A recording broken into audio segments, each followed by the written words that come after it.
Guild and Harleydesigns is over on that other side. Nobody cares about him, though. Yes. I'm live as well now with Matt from the Scale Builders. On time. On time. 9:01. Oh, we were close. Close. Darn it. You know, hopefully audio levels look pretty decent. Oh, man, I hope so, because I don't want to touch any of these buttons again. I'm over it. Actually, I think I had 2 camera sources going at once. Of course, you had an echo. What else is new? Yeah, I had to redo everything.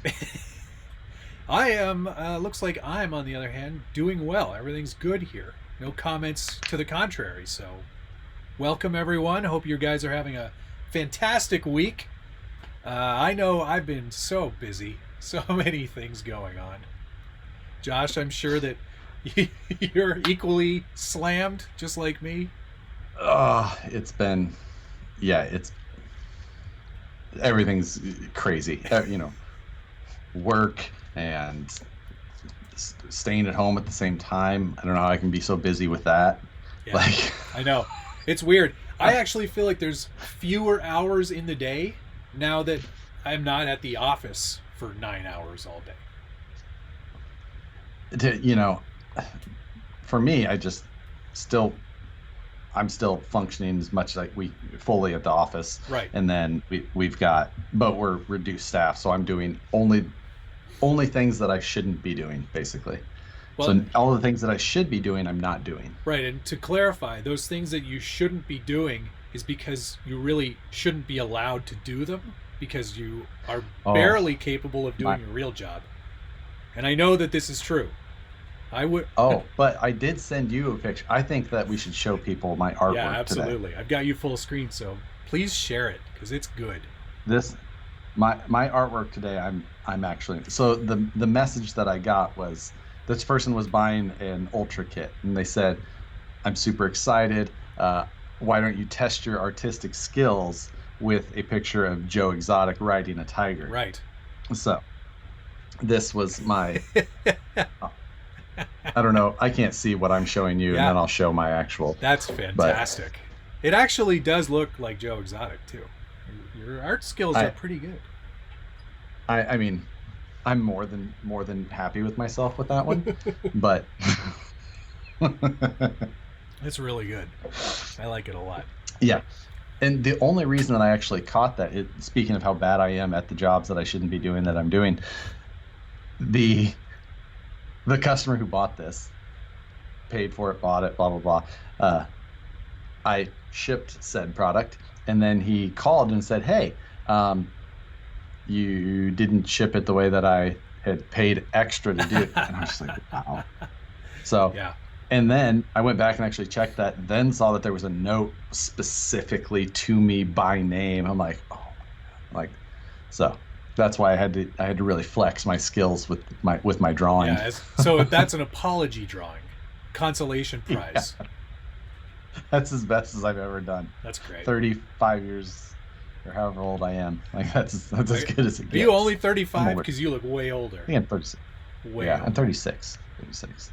It's the beard. Sure it is. It adds experience looking. Well, looking. Not maturity. Yeah. I was gonna say not maturity. No, definitely not that. One thing I have to mention real quick. Adam Kaiser said his girlfriend just asked him if the RC Kardashians are on tonight. I'm pretty sure that's us. I'm trying to think of which one I would be, because I only know him on a cursory. I don't like to watch that show. I know that I've never seen an episode. My wife has watched a few episodes in the past, but not my cup of tea. Of all of the reality shows that I do watch, Below Deck. What's the other one? You're a reality show guy? Some of them. I like some of them. Don't judge me. There's not much else on right now. What reality show do you pass off as acceptable? I've never heard of Below Deck. Below Deck is a show where they chronicle the day-to-day ins and outs and goings on a luxury yacht, and they follow the crew of the yacht around. That's it. That's the show. Okay. That's one that's on the fringe of popularity. It's probably not a very popular one, but Oh, Bill just said the Crawldashians. That could be the best comment already. Like we're just already done. Crawling with the Crawldashians. We're changing the name of the show. Yeah. Oh man, we got a bunch of people checking in. I see everyone the echo that I fixed. So I am going to have to switch camera views here and then readjust audio quickly on all of them, because every time Matt and I try and do this, I have to basically restart. Nothing wants to work. I have to try and restart and do it all again from scratch. No idea why. Can't figure out what I'm actually doing to fix it. He's installed Skype 20 times already. Every time I'm like, all right, I gotta call you back. Yeah. I'm restarting my computer. Okay, bye-bye. Yeah, that's pretty common. Weston in here was saying he's got 35 packages coming. With everyone's getting their checks here in the U.S. He's at 35 packs. But the reason I saw that, Matt and I both have unboxings for. We both sent the exact same amount of money, but one's in U.S. dollars and one's in Canadian dollars. Let's see. People are commenting on how good my artwork was. I'm just getting more cookies. Show what you say is a cookie. This is a cookie. I don't know what your problem is. Hang on. I got to go full screen so people can see what a cookie looks like. How is this not a cookie? That is some pressed together oatmeal. No, it's a cookie. And they're really good. They're really, really good. And it's not like a special cookie. It's just a cookie. It's not vegan? No, it is. It's vegan. Oh, of course. Okay. What else would it be? Tell everyone about that horrible smoothie you're drinking. My turmeric smoothie. What is it? What's it supposed to be called? Turmeric. Whatever. Turmeric. It's anti-inflammatory. It's good for you. Yeah, these are good for you too. So, cheers to your horrible smoothie. Are his feet backwards on my drawing? Oh, that's a possibility. I'm not much of a one for perspective. His foot's kind of pretty backwards. Yeah, it definitely is. Put it up on the screen. There you go. Whose feet? Joe's, not the tiger. I don't see it went faded. Where's the feet? I don't even see the feet. I don't even know where I put it. All right, you lost your chance. I don't want to see it. VBRC, thank you for watching this show, and I'm glad that we can give everyone some entertainment break during these very difficult times to get parts delivered on time. Yes. We're doing we're even. I'm not gonna lie. I think we're faster than even our regular ship, because it's like oh, we got an email, get it shipped quick. Get it out the door. We gotta go. Everything must go. The quality of the tape job that is being displayed has not improved. No, I doubt that very much. It is awful. Were you the one that packed my ripper? Probably not. Yeah, because that was really packed well. Oh, yeah, I was going to say that's probably not me. Thanks, Mike. Mm-hmm. Most likely Dan. Yeah. A cilantro smoothie. Yeah. So, Matt and I both had decided for, he told me that he was going to do an unboxing, so I said that obviously I had to match that. And I luckily got a box that I don't actually know everything that is inside, even though Matt knows a little bit of my trickery, but I don't really know everything that's inside. So Crawler Innovations will be sponsoring my unboxing this evening. Crawler Innovations, eh? Yeah. Yes. I love that place. Oh yeah, I'm quite excited for that. My shelves that are back here, obviously, are each full one of trucks has a cell block on it. Yeah. It doesn't all, because those are tires there. The top ones can fit full-size cell blocks. Those are 2 Crawler Innovations closed cell foams. Like, it's a mixed bag for now. Oh, brother. I know. Do you have an affiliate link that you'd like to post below, or just the regular full-on web address? That's so unique. Mm-hmm. Yeah. So have you showed your unboxing box yet? No, I'm gonna switch to it right now. Hang on here. It's in the back of the Chevrolet. You have to hold oh up wait, to the. No, yeah. Well, hang on. I'm just first of all, for everyone watching my feed, you can see my hand is firmly placed underneath the truck, as it's supposed to be. This is where your hand goes. It's just where you put your hands. It's just where hands go. It's such a natural. It feels right at home under here. There's a lot of room. It's warm. It's you should adjust your gearing then. I should get my temp gun out and check just to be sure. So this box came from A Main Hobbies today, and it's not a big box, but it is a box. I'll just leave the Chevy back there for you guys to cringe over how cruddy it looks.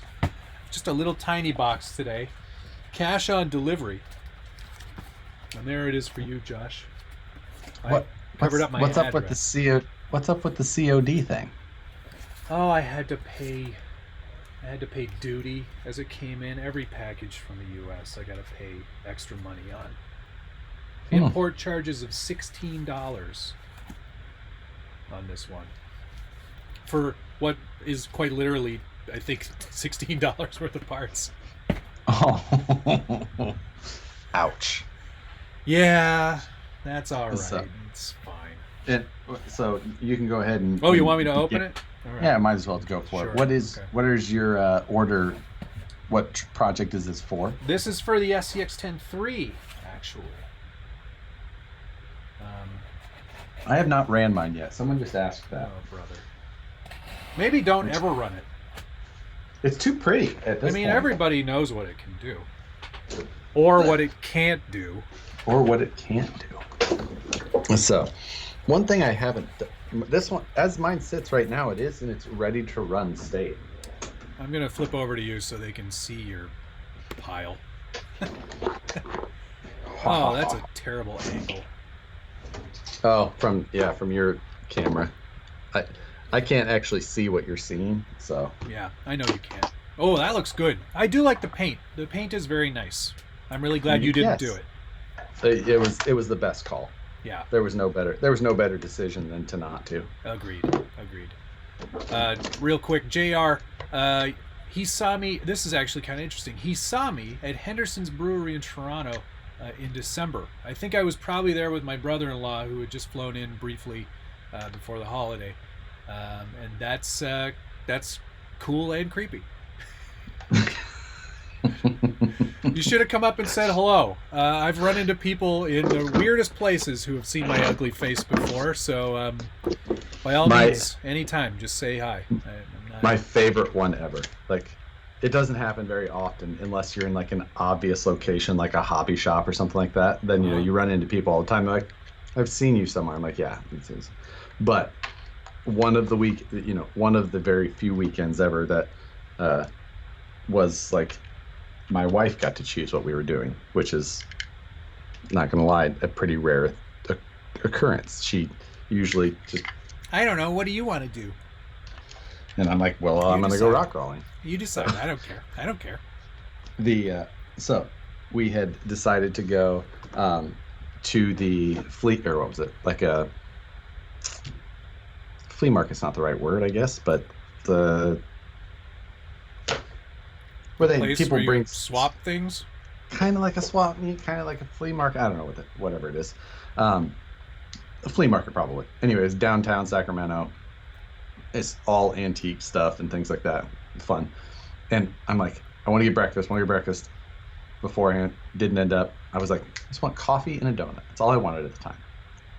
And we ended up getting there, and like right once you paid your money and walked in the gate, there was a guy on the left selling coffee and donuts. I was like, perfect. Stop, getting a coffee and donut. He goes, hey, you're that RC YouTube guy.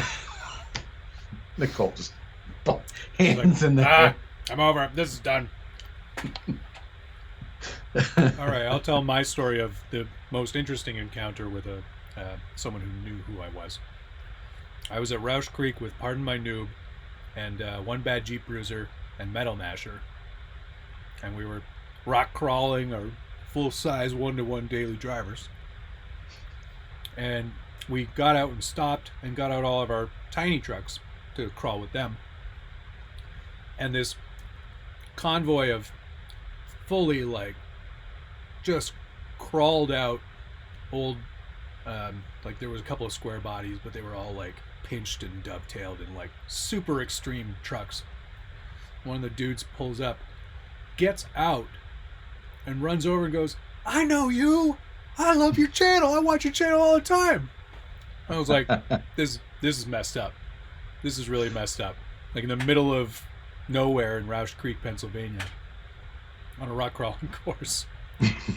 A guy in a full size who's like he must have like seen all of our trucks, like our real trucks, and just been like, right, what a bunch of losers. Oh wait, shit, I know that guy. It was pretty cool. It was a nice moment. Very nice guy. Love you. I hope he's watching right now, because it was a pretty happy moment for me. So I haven't actually weighed my, like I said, this thing's ready to run right now. Have you put yours on the scales yet? Yeah, it's it was just under 7 pounds. Let's see. What? Mine's 120.3 ounces. I don't know how to do that math. 120.3 divided by 16. 7.5 pounds. Oh, maybe is that with a battery? With a battery. Oh, okay. Yeah, I didn't have a battery in mine. Yeah. Or 3,414 grams. That's better. It's 13 kilograms. No, it's what'd you say? 3,000? Yeah. Yeah, 3 kilograms. Yeah. Yeah. Like, look, don't get me started on my terrible math, okay? Yeah, like, it's Wednesday. The metric system was supposed to make this stuff easy. Usually it is, for people who didn't flunk out of grade 12 math. I am going to say that I'm pretty impressed with my weight balance, though. Side to side, I'm at a perfect 50%. So was I. My battery on the left slider, and my RX4, 2 micro servos, all that. And then I centered my, now I do have my light kit mounted in there and the receiver down the center, but it came out pretty good. I can't see what's your windshield decal say? I can't read that. Vanquish Products. Oh. What, do you work there? Yeah, right. What do you know?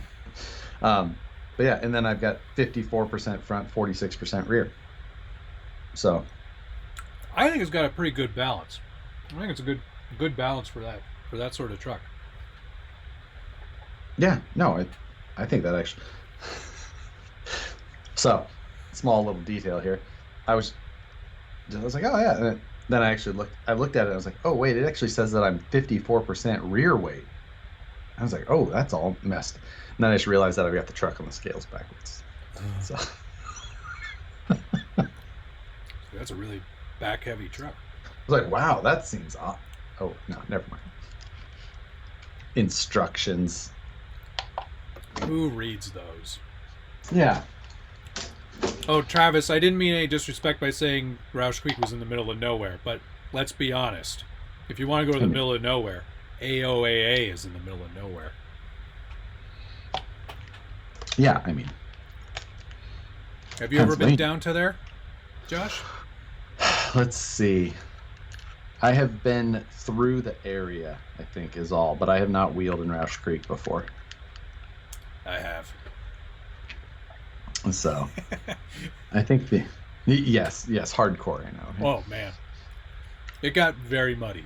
So Yeah, that's a sign of any true Jeeper. Yes, going off. That's the case. Any East Coast wheeling, like that's true. It's so wet. It's always wet, no matter where you go. What was the one down in Tennessee before it got closed? Not Wind Rocks, but not Atna. I can't remember what it was, but yeah, it's just crazy. Everywhere muddy. Yeah, it makes a term moist seem very appropriate. Oh yeah. So did you open your $16 gear set? Nope. Sorry. Hang on. Here I go. I'll put this cookie down. Yeah. And while you're at that, what is in a vegan cookie? That was a good question. Oh. Like what kind of twigs or berries? In one of these cookies, there's almond flour, rolled oats. Okay, there's your oatmeal. Yeah, raisins. There's probably like some flax. Yeah. Maple syrup, Canadian maple syrup. Nutmeg, cinnamon, coconut sugar. Oh man, coconut sugar? Yeah. No real. We don't use refined sugar in this house. It's always, unrefined, natural, squeezed out of this coconut. All right, I hope they didn't screw up this order because I could really use these parts because I'm going to need them for a video this week. What do we got? The box is empty. Oh, man. So $60 for a box. There we go. This was Joe Moosejaw asked a question that I didn't recall, but my wife recalled this. So you would be calling her the liar. I'm just going to say that. All right. She said that when we met for the first time in Pennsylvania in 2014? 13. 13? 13. You asked for an autograph. No, I did not. That was not me. So you're calling her the liar. That's all I wanted to say. I'm going to have to say she's the liar because I would have that autograph somewhere. I would have forged checks by now. There's no evidence of any. What did I have you sign? Like my truck? I didn't remember it. It was some other goober. I guarantee you it wasn't me. Yeah.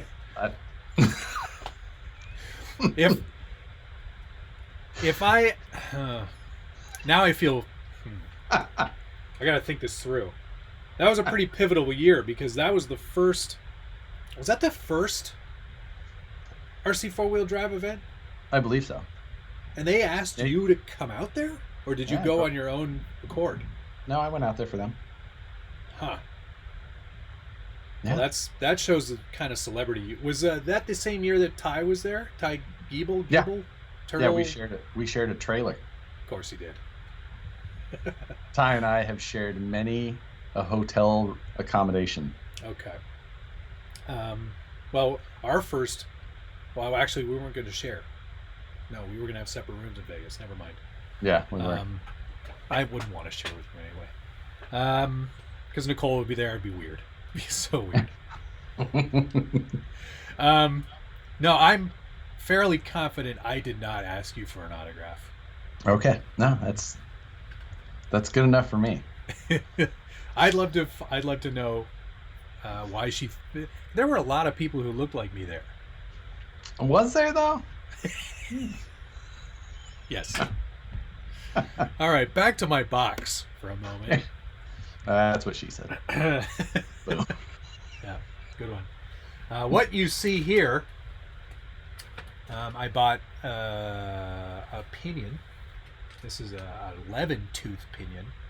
Because if you haven't figured it out already, what I'm doing is I'm playing with some gear ratios in this new truck.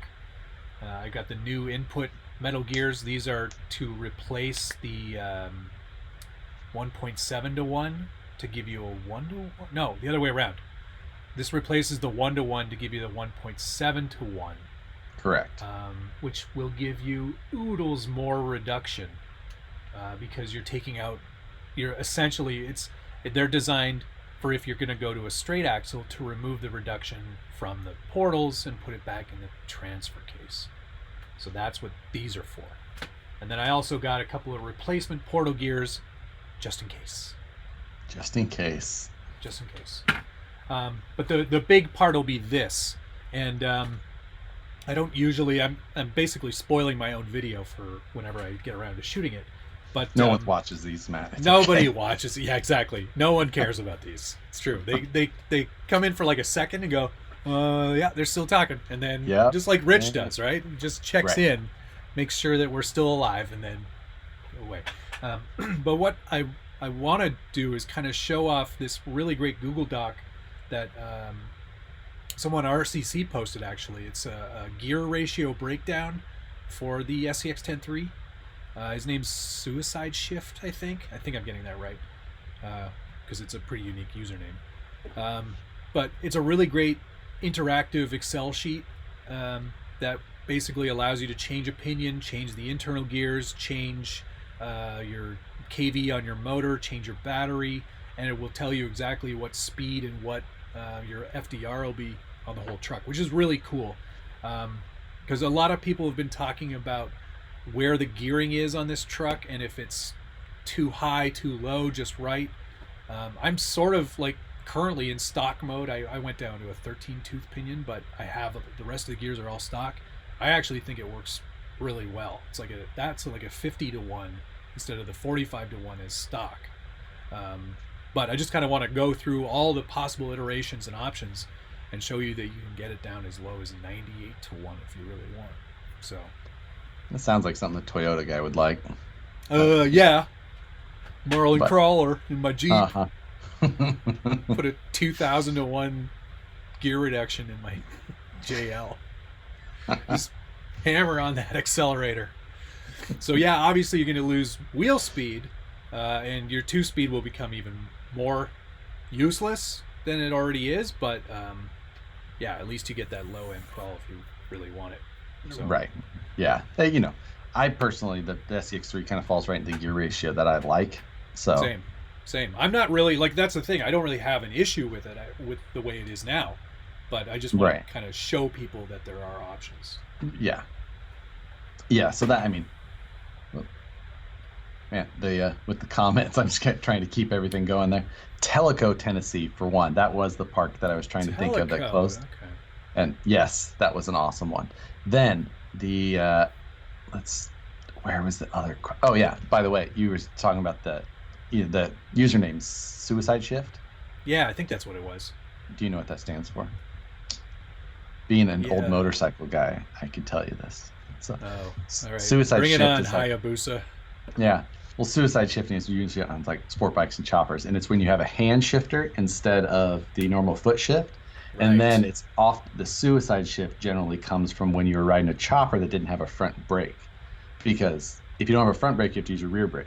Well, a rear brake goes on your right foot, and then when you have a hand shifter like that, you also use a foot clutch. So then when you have to stop, you kind of need both feet on a clutch and a brake. So it's called a suicide shift. So you either got to feather one, or you got to... Anyway, there you go. Now you know what that is. Or just die. Yeah, that's one or the other. Yeah. You know what? Sometimes Stop or dead. You got to do cool things to be cool. You know. G Mummy over here says, Josh always says "so" at the end of each sentence. It drives me insane. You should hear how much I cuss at myself while I'm trying to edit my videos, and I'm trying to cut out all of these freaking words you reuse subconsciously over and over and over like that. And it's just something that you don't, and it's like that catchword that I have when I'm trying to move something on. Right. Especially like if I'm ever on the phone with you and I keep saying "so," it means I want to get off the phone with you. Like, so, all right, sounds good. Yes. And then I think most people think that when I'm edited, like when I edit my videos, they think it's an editing style. It's unfortunately, it's because I've screwed up the line forgot what I was going to say, said it wrong, or turned the camera off. So it's not clever editing. It's just editing to get it done. Yeah, and I sometimes will be editing through something and I just completely miss, like, because what I'm saying, I'll be like, all right, so we got the truck in front of here, and so we got the truck in front of us here, and I want to show that.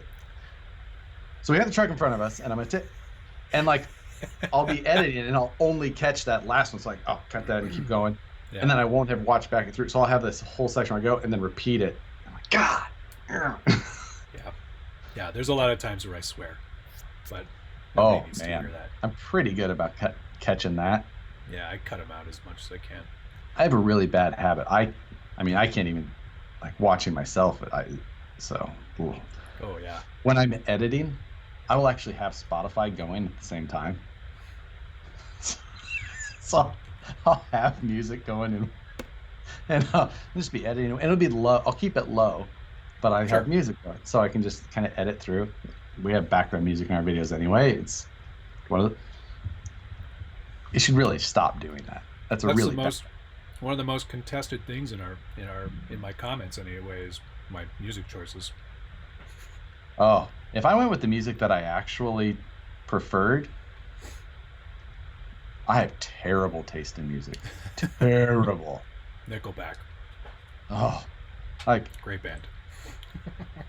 Oh man, I mean, seriously, it is terrible taste. Yeah, like from mumble rap to. I was gonna say, I feel like you're a big mumble rap fan. It's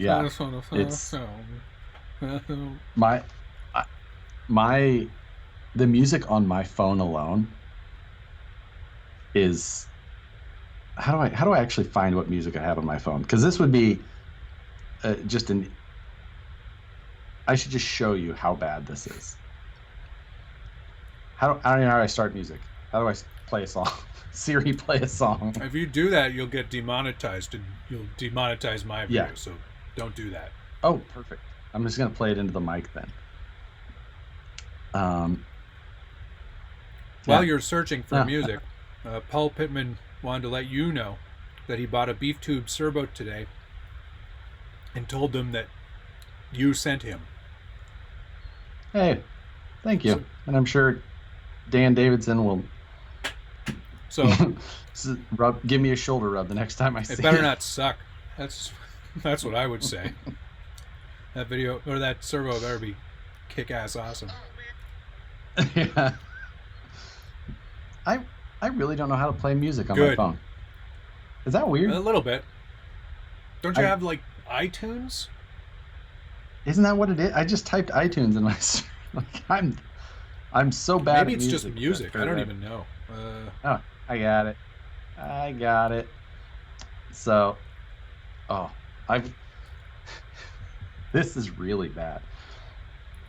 I have the Get Up song. Do you know that one? That one's good. And then I've got music like from the 50s, like the Box Tops, that No Time for a Fast, like Give Me a Ticket for an Airplane. You got time to take a fast train. What's like? Okay. I have Justin Bieber.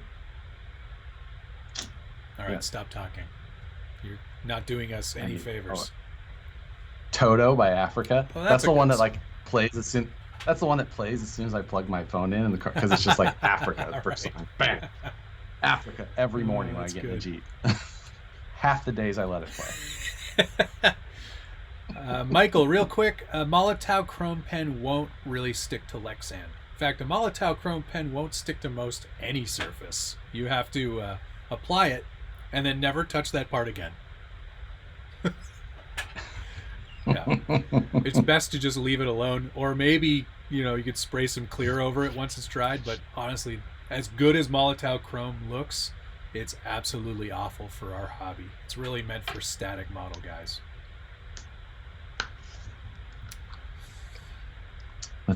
I do have Cardi B on my phone. Although Craig did say that Craig Thompson said that Molotow will work on Lexan, so take my advice for what it's worth. What do you know? Nothing.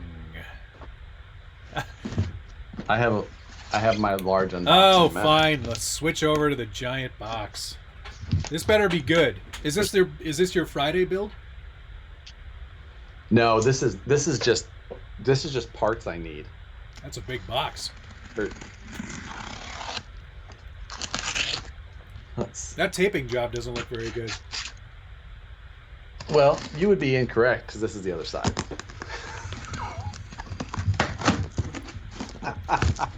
Boom. Let's go. Hurry up. Yes. Oh, this is definitely the sight that I like to see. Oh my God. Good Lord. That's too many. Yes. That is not Has too he many. updated the packaging? Ooh, yeah. He's got some new header tags. This is the 2.2 stuff, which I haven't seen in a little bit, but Nobody needs those. Who runs 2.2s anymore? you know what? I do now. Yeah, you're a comp. You're such a comp guy. I'm a 2.2 guy now, but I've got a mass of 1.9 and 2.2. So these are 2.2s. These are some 1.9s. This is the new heavyweight foam stuff, which is a new. It's a much if you've firmer ever foam. Yes. Just on the inner layer there. The outside stuff is still, so it gives you a lot more sidewall support. That would be for like Eddie's a saying that 12-pound truck, 13-pound truck. Well, I mean, that's not even on my normal stuff. The benefit though is just turn in, like your tire stays that much more upright. Yeah, that's so important. so I'm going to do a bunch of different testing with that. Cool. And then there's just a cell block after cell block.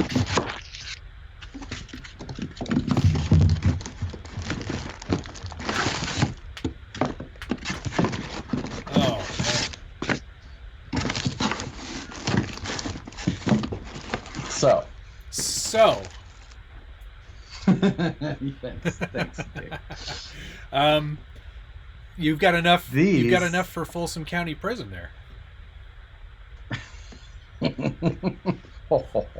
Oh, Dad. Well played, Johnny. Well played, Dad. Oh, Dad. I had Eddie make these for me because I need a slightly shorter cell block than full-size ones are for my shelves in the back. So. Those are fancy. You're a fancy guy. So now I can have very uniform looks back there. And then I'm going to 3D print some little stands for the bottom to give me if I need the extra height. Oh, cool. Yes. You need more light on those trucks back there. I'm actually thinking about I think I'm going to get an actual. So I had spotlights mounted on the ceiling up here, but they're not enough. So I'm going to get them mounted over here on the hard wall where I can actually wire them up in a fixed version. Man, I'm glad we did that unboxing. I'm sure people are thrilled to see there's a lot box more of foam. You would be surprised how interesting a box of foam can be. Oh, and there's shirts. Another shirt for the rotation. Yeah. They're embroidered even, like fancy embroidered. La la. I know. That's where my head is. Move it over to the other side. Oh, yeah. I forget you're on a different camera. Wow. You're activated. Activated Outlaw. That's the comp stuff. Comp style series stuff he runs. Neat. And Crawler Innovations one. Oh, nice. I'm excited. Oh, while you're showing some merch, I have a really great news for everyone, but mostly for you, Josh. Okay. As of today, Teespring has offered me the option to start making hip bags. What? Yes. And we're doing them. We're going to do them. Oh, I'm on it. So get ready for all you merch fans out there. We'll be doing tactical hip bags with the SBG logo. I'm maybe even writing this in the scale. Yeah, because it's big news. It's this is I'm going to get the templates drawn up in the next couple of days and we'll get them live ASAP. because who doesn't want a hip bag? I know I do. To go with the one I already have. Yes, I've made a note in my ongoing Google Doc. So, how does the foam smell? Someone was asking. Like, the crawler innovations foam does have a smell to it. It's not bad. It's just different. Oh, look at your. Is the Teespring one going to have the Velcro? No, it won't. But it'll have the logo printed on it. So that's good enough. That's good enough. It's good enough for Jazz. Nicole is literally yelling from the other room that it's a fanny pack. I'm embracing it. Yeah, go with it. Fine, fanny pack it is. I gotta read some comments here. Oh, I wonder if Powcar91 asked if I would ever do a Dunder Mifflin themed build, and while I haven't, I'm definitely gonna consider that now, because that's great. We should make this our first joint build. Yes. And I'm on board with this. All right, we can do that. I'll do all the building, and actual like weathering and painting and detail stuff, and you can put the tires on. You just put the tires on. I thought you wanted me to fix the rest of it and then make it. Jan, I use Adobe Premiere to edit my videos, and I think Josh does now too. I'm all on Adobe Premiere as well. Yeah, I'm a fan now after switching. I was on Final Cut Pro before and had a little bit of a hard time swapping to Premiere Pro at first, but then all the integration with everything else just makes it so worth it. Yeah, I mean, I use Adobe Illustrator and Lightroom a lot, so it is nice to get it all in there. But I did have another project that I wanted to start working on. I literally have been filming every night lately. I haven't been able to work on it, so I'm going to grab that. Yeah, you go for it. It's on the Woods Runner again, so the same truck we've been seeing all the time. Nobody cares. Thanks for Brad Newman for the kind words on the Blazer conversion. I am having a hoot with this truck. It looks crusty and crappy on purpose. Like I made it so all the trim's peeling off and there's rust everywhere and cracked tail lights replaced with duct tape and rust and general cruddiness everywhere. And somebody did mention that there are some noob replacement mirrors in there, which there are. His are way better. I don't have the other ones handy, but these are much smaller and much more accurate than the ones that RC 4-wheel drive includes, but blah, blah, blah. Thomas, your idea on building an Australian-inspired vehicle, anything goes, is a good idea. Australians, mate, they make some pretty great trucks out there, mate. Nope. What? You don't think Australia? Oh, then don't call it. Utes. No, that's not right either. That's not right either. A ute is like one of those Maloos. It's like a Vanagon. No, like a El Camino. That's a ute. Yeah, exactly. No, and they're awesome. Yeah, but these are trucks. It's talking about Australian trucks, not utes. Yeah. Mate. No, utes. Fine. Utes are what Australia makes that are cool. Okay. But yeah, that's a good idea. James wants to know, Harley, Josh Designs, whatever your name is, if you have a Facebook page, and I'm pretty sure you do. If I what? If you have a Facebook page. You have I do have a Facebook page. You have a face blog. You're on the interweb. Yeah. Anyway. Yeah. So I think I'm at like 20-some thousand. Holy. What do you know? Wow, that's incredible. Incredible. I'm gonna put my hand under there so everyone knows where my hand is. And speaking of the Facebooks, Matt and I have been talking about with these on Wednesday. We've been talking about one of us. Oh yeah, that's right. Facebooking and one of us YouTube, and then kind of going back and forth every other week. So, I think that we're going to do that. I think that. Yeah. Yeah, we'll do it. We'll make it happen. I don't love Facebook. It's a necessary evil for what we do, and it's a great way to share builds and show off stuff for sure.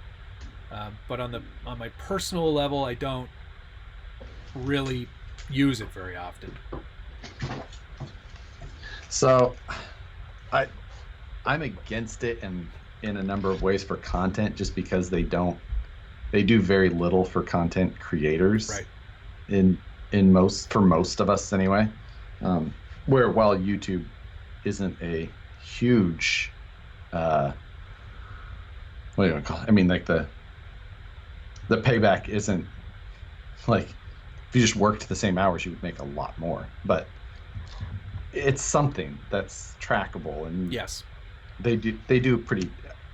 I'm thankful for it. So absolutely, Facebook is just, it kind of sucks in that regard. Yeah. So it's built but at for the same business. time, there's a lot of people. Yeah, it's built for you to, for people like us to pay. Right. Now, it's completely backwards. It's Yeah. It's not. It's totally bizarre, but it would also. There's a lot of people on there, so for this type of thing to help spread it a little bit, then yeah, because we've got a pretty big audience on Facebook. Like, I think the Scale Builders Guild Facebook page has somewhere in the neighborhood of like 28,000 followers, which is slightly less than the YouTube channel now, but it's still a pretty big audience, and I think its reach is probably wider because it could get more viewers in that necessarily aren't following the page. Right. People share it around or whatever. I'm not asking that would to do be that, but right. That would be the only reason as well. It's just to get out, get a little bit of extra reach that are people who aren't regular YouTube. I didn't personally used to be somebody who like went to YouTube often. No. Like, unless I had something I was looking. But now, like, honestly, every day I just go to YouTube and see what's in my feed. Yep. That's where I find a lot of my entertainment. A lot of the people I follow who produce a lot of content. Right. That's probably my first place for entertainment in the morning. Yeah. First thing I do. So after walking the dog. Yeah. Josh, you're the reason that Crawler Innovations is always out of stock. Everyone here is like losing it because of all the junk you have there. This has been a long time coming as well. Like, all of us have been. I've bought, just gone to my local hobby shop, RC Country, and just like, what do you have for Crawler Innovations? Yeah. I'm just like, I'm buying all of this because, Yep. I think part of that is just supply chain issues that are. Yeah. I think my Sprite box is down to the last scraps, and I don't think that there's enough. I know. Trail Kidder RC says that you use cell blocks instead of packing peanuts. It's good. Hold on. It's like watching a hoarder, but you feel jealous. That's good, Pound Car. That's good. And hey, Rich is watching. Just like we said, he'd probably be checking in, and he said that, oh sure, now Matt's got good internet. Yeah, right.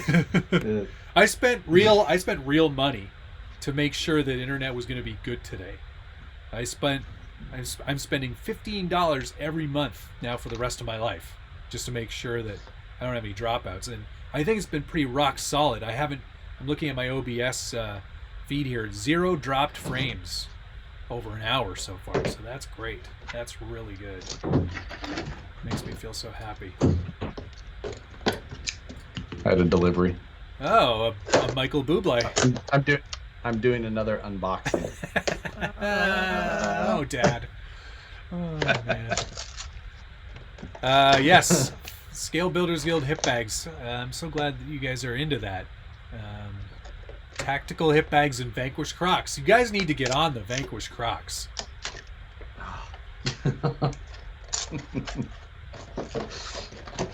Yeah, the just fresh cardboard box. Oh, it's a good feeling. Sorry, guys, I was looking at comments there. Matthew Small wants to know what tape to use for masking a car body. Well, if you're using Lexan, I actually still really like Liquid Mask, which I have here somewhere. I have a big jar of it. But if you're doing a hard body, I would just get a good quality automotive masking tape. I use, what have I got here? This stuff is it's 3M preferred converter. Oh. Yeah, I know. You know when it's in cursive, yeah, it's fancy. Absolutely. Like, you know what? Ooh. This one, cursive. I know what we're going with. Wait, whoa. Is this for like classic cars? We better put this font on there. Yeah. Oh, I got it. I want to be in that marketing meeting. Like, bust out the script font. There's a code for that one, and you know who knows best? Hemi Storm. So ask him, because he knows exactly what the code is. I can't remember what it is, but if you can find an automotive 3M masking tape, that'll be your best bet, and you'll get pretty decent lines, provided you lay down your paint slowly and not with a brush like Captain Chip Brush over there. I just wanted to say that Mr. Baker here from Australia said that Ute is fine. Oh, really? Depends. Okay. He says depends where you're from. It can also be a 4x or even a Tilly. Tilly, I've never heard. That's a good one. He said that's in North Queensland. Thank you for the Australian lesson. That's one place. I think we can both agree that that's one place I would love to go driving a truck. Why should we all agree that it should be the place you want to go? No, you don't want to go to Australia? Oh, absolutely. Okay, then we should all agree. Oh, okay. Yes, I do want to go there. Good. That's the place to be, man. You can go there and drive for like 3 weeks and not see anybody. Sounds like a dream. Yeah. I would do it. I like people. Well, yeah, and you know what? So do I. I miss people. I miss people too. I was talking with a work buddy on a Zoom call just before this, actually, and I was like, man, I miss seeing your face. You're a nice guy. I would like to see you more often. Anyway. We should do this again sometime. Yeah, 100%. Like every day. Yeah. Or 5 days a week at least. In real life. Brian Jordan wants to know if the Vanquish Axial Capra portal housings are worth it. Yeah. I can't tell if they're worth it to you. They were worth it to me. Although, where are they now? They're on my Ripper. Yeah, I forgot about that. Yeah. The truck that was supposed to be in the mail. Gosh darn it. I'm so glad I didn't send them to you, because you'd probably be driving them. Really ruined that. Why has Shapeways become so expensive? Well, Oscar, that's a great question. That personally drives me insane now. I agree 100%. I am livid that the pricing structure has gone up so much. It makes it pretty much unaffordable for the average hobbyist to purchase anything from them.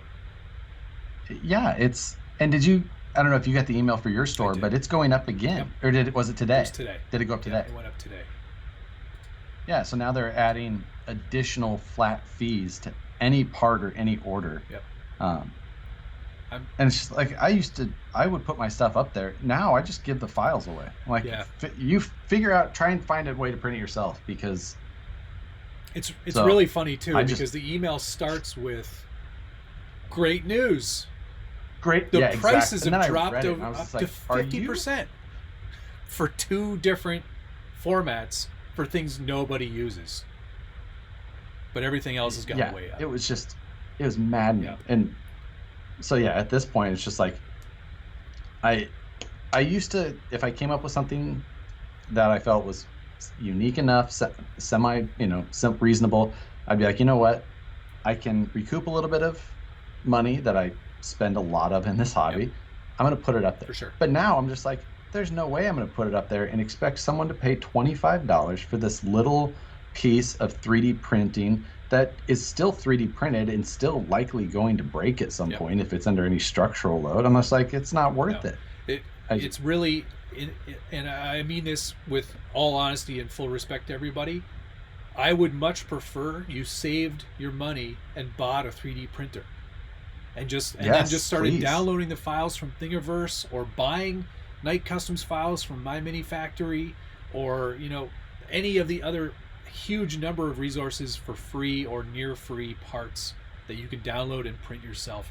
It's like, what was it, like it was $1 for the valve cover from who's his face, this guy.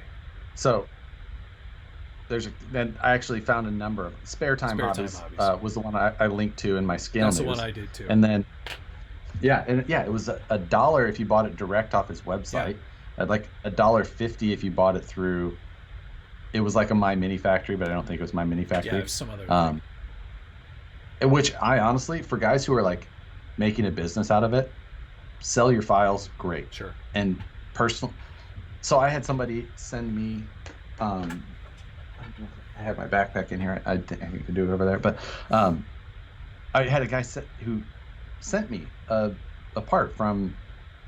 I want to go get it so I can get his name right. But I was just like, and I was like, hey, I had questioned. He's like, hey, I sent you one. I sent it to Vanquish. I'm like, awesome. I'm like, I didn't know if he like downloaded a file from somebody and printed it. So I was like, and he's like, no, I designed. I was like, oh, okay, fantastic. Like. And I should go grab it right now, and I will. But I need to put it in my SX3. Right. But for guys who are doing that, selling your files for $1, $2, I think you could buy them from Spare Time for $5. Like, get a 3D printer for sure. Get an Ender 3 or a TiVo Tornado, or I've got the TiVo Nearest as well. Yeah. They're all there's a lot of. Everyone always asks what's a good 3D printer, and I'm like, I can tell you the ones that I have that have worked well for me. There's a ton. I've been pretty happy with the TiVo Tornado. I mean, for what it is, it's a darn good printer. And I mean, a little bit of sanding and everything once you're done. Oof. But you can make some pretty kick-ass stuff. Like, I printed this. I should actually put it on the main camera. But I printed this whole JL body. Mr. No Drop Frames. But nonetheless, you can get into 3D printers for less than $200. I would say look in that $300 range. I think you can get some good features. Yep. Get a glass bed if you can. Single extruder's fine. Yeah, you don't need color or any of that nonsense. Yeah, and it's a lot of times that's just more hassle than it's worth. Just get something cheap. Yeah. The CR10s, the Ender 3s, the TiVo Tornadoes, they're all super similar. There's going to be good resources for them. You can do some pretty awesome stuff at home, and if it's your first printer, don't spend more than $400. Totally. Right. That's not even the price of like a fully decked out RC kit, and then you can start printing stuff for the stuff you already have. Yeah, and then I'll never be able to stress it enough. Try and learn CAD. Download it and just find if you learn CAD, it makes that $300 tool just completely priceless. Yep. Like, if you can start designing your own stuff, start simple. Look, there's so many video tutorials. If you can learn CAD, the 3D printer is the most priceless thing you'll have. Absolutely. For building custom trucks. 100%. It's such a rewarding thing when you design something, print it yourself, and it works. And you're just like, it chuffs me in the Gulliver every time. And you know what's even more like exciting is when you print it the first time and it doesn't work, and then you can make some tweaks again, and you can just print another one in 10 minutes or 20 minutes or an hour, and then like, oh, you found like, oh, I need to take into account for that. You do it again. It's just like this iterative design, and it's so worth it. I have such a hard time doing 3D printing videos because there is guys that I watch who do 3D printing videos that are like legit people who they've got 10, 15 more 3D printers, and they're like, oh, I like this one, or this, and this, and this. Like, I started to do them, but at the same time, I'm just like, I don't love doing it because I feel like a lot of the guys who I've seen do, some RC stuff at times. It's just like, stick to what you're I best at. I hate giving advice on things that I like have experience in a very narrow area, but I'm saying that. Yeah, so exactly. I'm always very much of like, I am not an expert in this, but this is the one I'm using and I like it a lot. Yeah. That exactly. I've had, what have I had? 7 3D printers now. Wow. Like, I'm still on my first, but it's perfect. Does exactly what I want. I sold my comp rig in 2012. No, 2011. End of 2011. Yeah. And bought my first 3D printer. It was a Robo 3D. It was like the first one. It was a open source deal, which was kind of like new, but it was, and it was, I bought it, I think I spent $800, $900. Oof. And that was so cheap for a 3D printer at the time. That was like the groundbreaking thing. It was like a Kickstarter thing. Like, you can get a 3D printer for only $900. So it was like, I'm in. Yeah, sold. Done. Take my money. Did it. And yeah, that's 8 years ago. Insane. I'll tell you though, it's the most rewarding thing ever. And there's a real push right now from the 3D printing community with all the crap that's going on in the world, and people are printing all sorts of things to help our frontline health workers and everything, and it's a big deal. Our little robot armies, Yeah, exactly. I've done like 24 of the strap things for behind the ears on the N95s. Yeah, the mask. Yeah. Just need to find a way to get them to the hospital, but yeah. Here's another thing I didn't know of, is that right now printer prices are artificially high. Oh, really? Because everyone's buying printer. It's a hobby. It's either a hobby thing or people who have good intent. I'm not saying a hobby is not a good intention by any means. I'm sorry, but are saying, hey, I want to help. I want to print masks. I want to print, whatever it is, shields, whatever. And are buying. So it's like we've seen on Amazon with so many things. Like, the prices of these things just keep going up and up and up. So, but honestly, just heck of a good hobby though. I definitely, and at first I admittedly was a bit like, I don't know, is 3D printing like cheating for this hobby? Like, usually I would just scratch build. Oh, I forgot you were one of those guys. Yeah, but I've come around. I still think scratch building has its place, and I still do a ton of it, as evidenced by most of the builds behind me. But 3D printing has its place, and I don't think it's going anywhere, so why not embrace it and make some stuff? I think that's the thing, though. If you're just printing out other people's files, you're missing 90% of the golden opportunity that you have. You really need to learn how to use stuff. I'm using Fusion 360 to design all my stuff. I'm not sure what Josh uses. Probably something at home I use Fusion 360. Okay. Just because it's free. Yeah, free for hobbyists and enthusiasts, I think. Yes, unless you're making like 100,000 a year off of it, which using this as a business, which we are, obviously. Oh, on YouTube, I mean, I'm rolling in. It's I mean, that's monthly, I guess, but that's right. 100,000, hundreds of a cent. Yeah, exactly. But yeah, it's absolutely worth it. Yeah. So do it. Make it so. Yeah. Make it go now. You Spark Talk asked if we're following the hate between Kevin Talbot and another British RC YouTuber. I don't know. I don't. I'm not following it for sure, but I can't say that I am either, nor do I know what it would even be about. Yeah, I've watched a Kevin Talbot video. I've seen some of his videos. They're not for me. Not personally. For me personally, no. But he's definitely got a following, so good for him. That he does. He's got a huge channel. Yeah, it's big.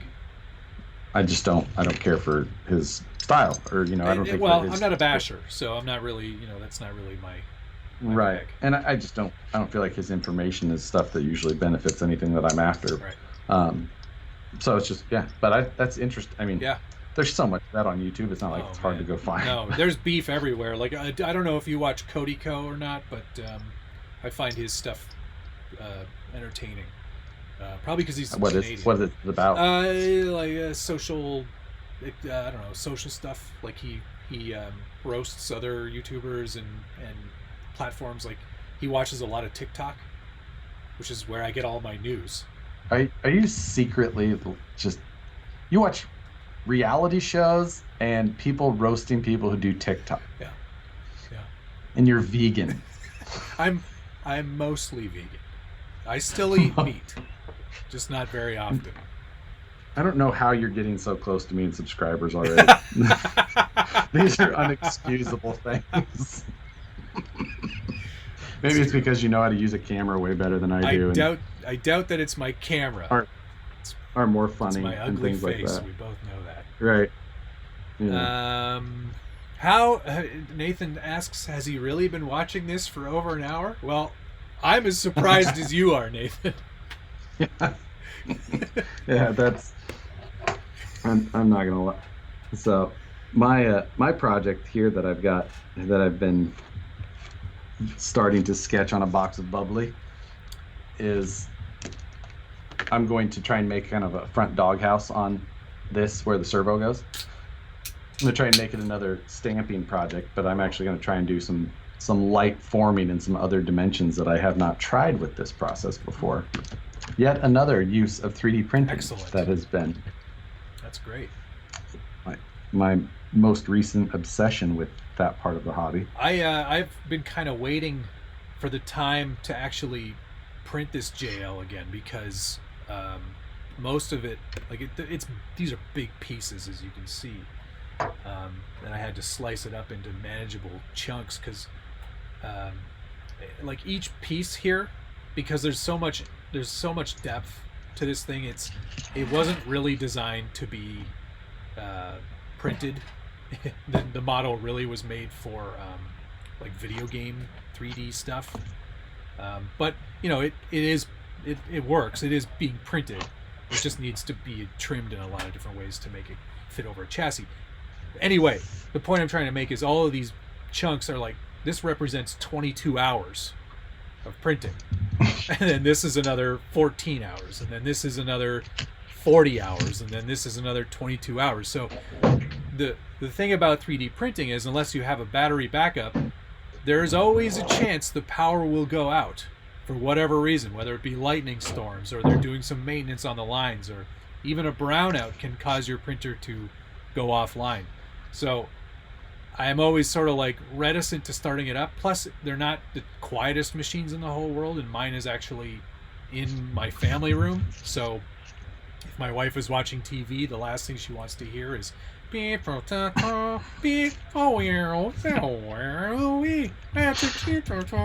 want to hear that for 20 hours. So yeah, Nicole is not a fan of the 3D printer song. That just tells me it's working. Like that's yeah, exactly. Noise. Now mine does have a print, like it will sense if the power went out and it can resume. Oh, nice. It also has a filament sensor so that it. That's what the Nereus or whatever it is, Nereus. Pronounced something like that. But yeah, which is nice for sure. Definitely. TiVo Tornado's a bit less smart. Yeah, the TiVo Tornado is a nicer printer. It's their higher end version.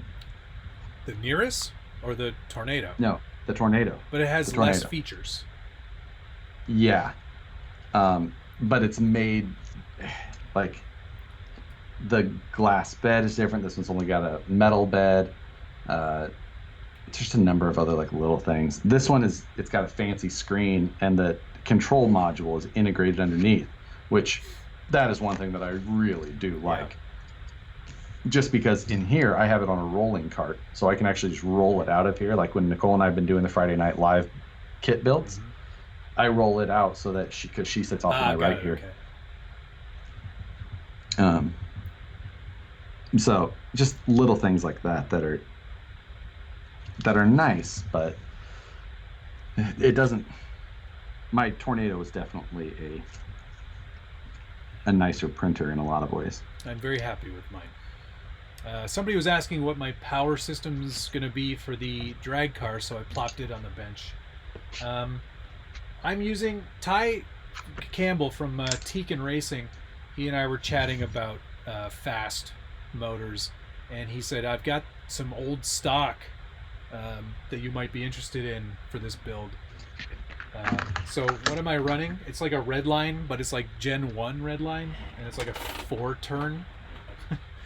So I have a 3.5 turn as well. It's a fast motor for sure. And it's hooked up to a Firma ESC, like the 130 amp one. So it's just going to run 2S. And yeah, nothing fancy, but should be fast, I think. I don't know. I'll go outside and figure it out soon enough. Yeah, that's still one I need to get back to ASAP. I don't know why my desk camera keeps freezing on me. That's very annoying. Well, you look just fine here. Maybe that's just your face. No, my close-up camera. It's very hard to. There was somebody here, Thomas Woolsey said if we keep throwing in these comments, maybe someone will respond. But I don't know what the comment was, so I'm going to have to try to go back and find it. An overland build-off, weathering of dirt instead of rust, scale looking, some body damage, that would be amazing. Maybe you guys want to do that. A build-off between it on scale detail? I don't think that's something that you could do. Yeah, I mean... Where's the part where I have the chance? Right. Yeah. Maybe like a speed test, or like how fast you can accelerate or something. I'm so behind on comments. I'm just going to scoot ahead because you guys are talking about masking tape. Which of yours and Josh's rigs has the oldest body style? Huh. Oh, you have to have... I'm sure you have something... I got some old junk here, yeah. Probably the 70s era 40 series half track. That's probably my oldest truck. Well, I mean, I've got that Cross RC down there, which is, I don't know. It's old. It looks old. I don't know how old it's supposed to be. Oh, I have a 69 Camaro. Boom. There you go. Right. Oh, that's later. You win. Wow, I win. Wait, let Amazing. me just double check that. Wait, when's the Power Wagon body from? Oh, that's from the 50s, 60s, 50s. Is it? 40s? Okay. 40s? Maybe it's Isn't it 40s? 48 or 49. I don't remember. I got more than one of those. I don't have any more. Oh, I have a Bronco here. How old are those? 70s. Bronco? Early Bronco? Early Bronco. Yeah. That's not the 70s. Late 60s, early 70s. Okay. Brad Newman says that he could see Hemi Storm and me hanging out together. They seem like they're from the same type of crowd. True. He means you talk funny.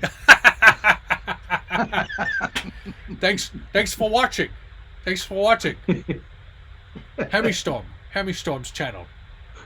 And I know Chris. That is the worst impersonation of Hemi Storm. What are you talking about? That was spot on. Thanks for watching. If he was Sean Connery, like... I must ask you a question, but I'll save it for later. That's Sean Connery. That was the worst. Anyway, yes. Yeah. 46 Power Wagon. 46. Yeah, perfect. Hemi Storm and I have hung out together, and we've actually done a few videos together. We should see if he'd be willing to get on here and do this live hangout. It's only like 4 in the morning. It's like 4 in the morning. Like, yeah. I'm sure he'd be happy quite to. He's been sending me pictures of his workshop build. That thing is outrageous. Oh my god, it's gonna be so nice.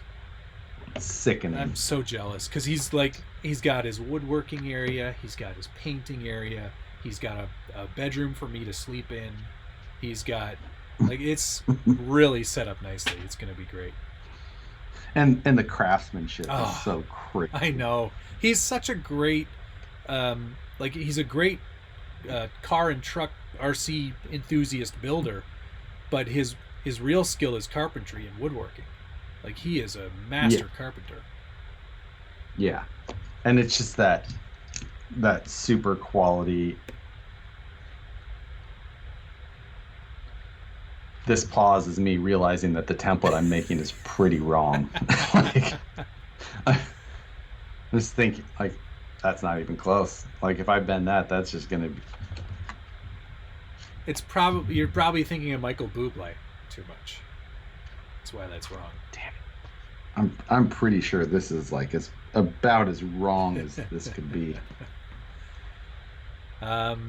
Brad Newman said that we should make our files available without Shapeways. They would totally pay.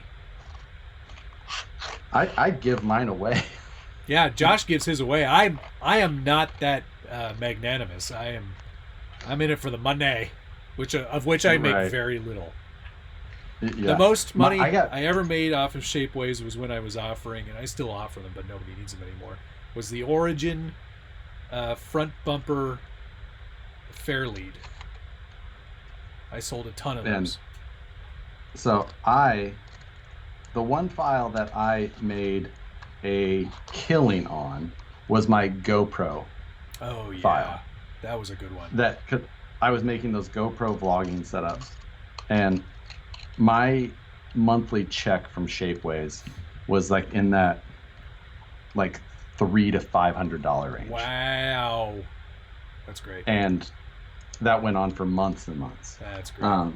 And that was like just nuts. And then I was building them myself and like printing them myself, building them and charging almost the same money. And like I made a ton of them. I had Dan from Vanquish. Like I was paying him to assemble them, which was the hard work. Wow. And it was ridiculous. That's amazing.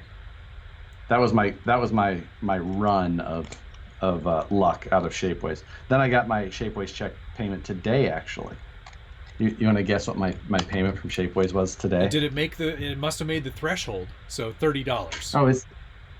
There's a threshold. Yeah. Oh, I didn't know that. Yes, it was. I believe the email says that I made like $46. Oh, you're killing it, man.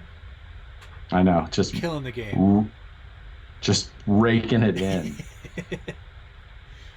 Hey, Kevin Nugent, thanks for checking in, buddy. 3D printers are the best hobby investment, and you should definitely get some. And thank you for printing out some face shields. That's amazing. Good for you. There are so many comments that I missed. I'm like, the scroll where it, like, if you scroll too far, it pops all the way. And then all of a sudden just jumps. They have to fix that because it drives me batty. Rick Gruber says he needs help. He wants to use 3S batteries on a 2S setup. He has a Holmes Hobbies ESC that can handle 3S. What do you need to change? The battery, and that's it. Because all of these ESCs, if they are 3S capable, count the cells when they power up. So you don't need to change anything other than the battery. Maybe get a BEC. It depends on your ESC. It depends on what ESC you have, but also not all like Tekin ESCs do not have auto lipo detection. What? So, no, you have to set the cell count to make sure that it cuts off your voltage. Interesting. Castle has auto lipo cell detection. Right, and if it's a Holmes ESC, that's a Castle. So you should be fine Yeah. there. Right. And so, but yeah, the Tekin ones do not have auto. Right. Here's a comment from Brazen Scale RC. Hello.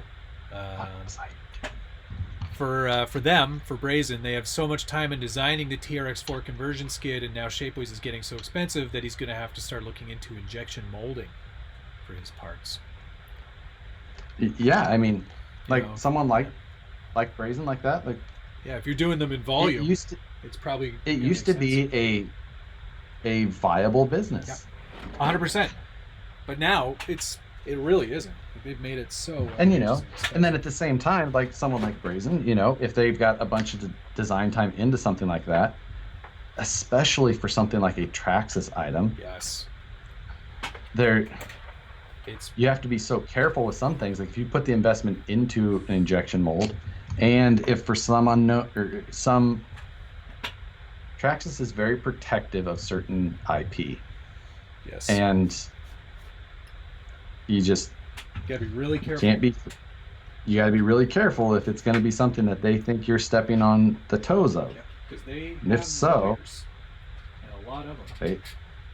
Like just right on staff. Yeah, just waiting. They're actually probably trolling around the internet looking just for stuff like that. So, you never know. I mean, they're a huge RC company, and they're trying to protect what they've built, which, in some ways, is looked at poorly, and in some ways, it makes a lot of sense. Yep. So, it's just like, what do you do? But so yeah. Then there is these other printing services that are popping up, but they don't have the same ability to set up like a store. You can there's places you can pay to have things printed if you have the file. Yep. But a lot of people who are trying to set up a business, they're not trying to sell you the file because that's the one thing like with the whole selling a file. For me personally, if I sell a file, I assume at that point that file is in a million places. A huge number of hands. Yep. Because it's a file. Yep. Well, and what happens most frequently, like Scale Built, the guy who does all the RC accessories and screens and everything. Right. He used to do a ton of stuff on Thingiverse. Like all of his stuff was on Thingiverse. And then he started to see his stuff on other people's Thingiverse pages. And he's like, well, what's the point?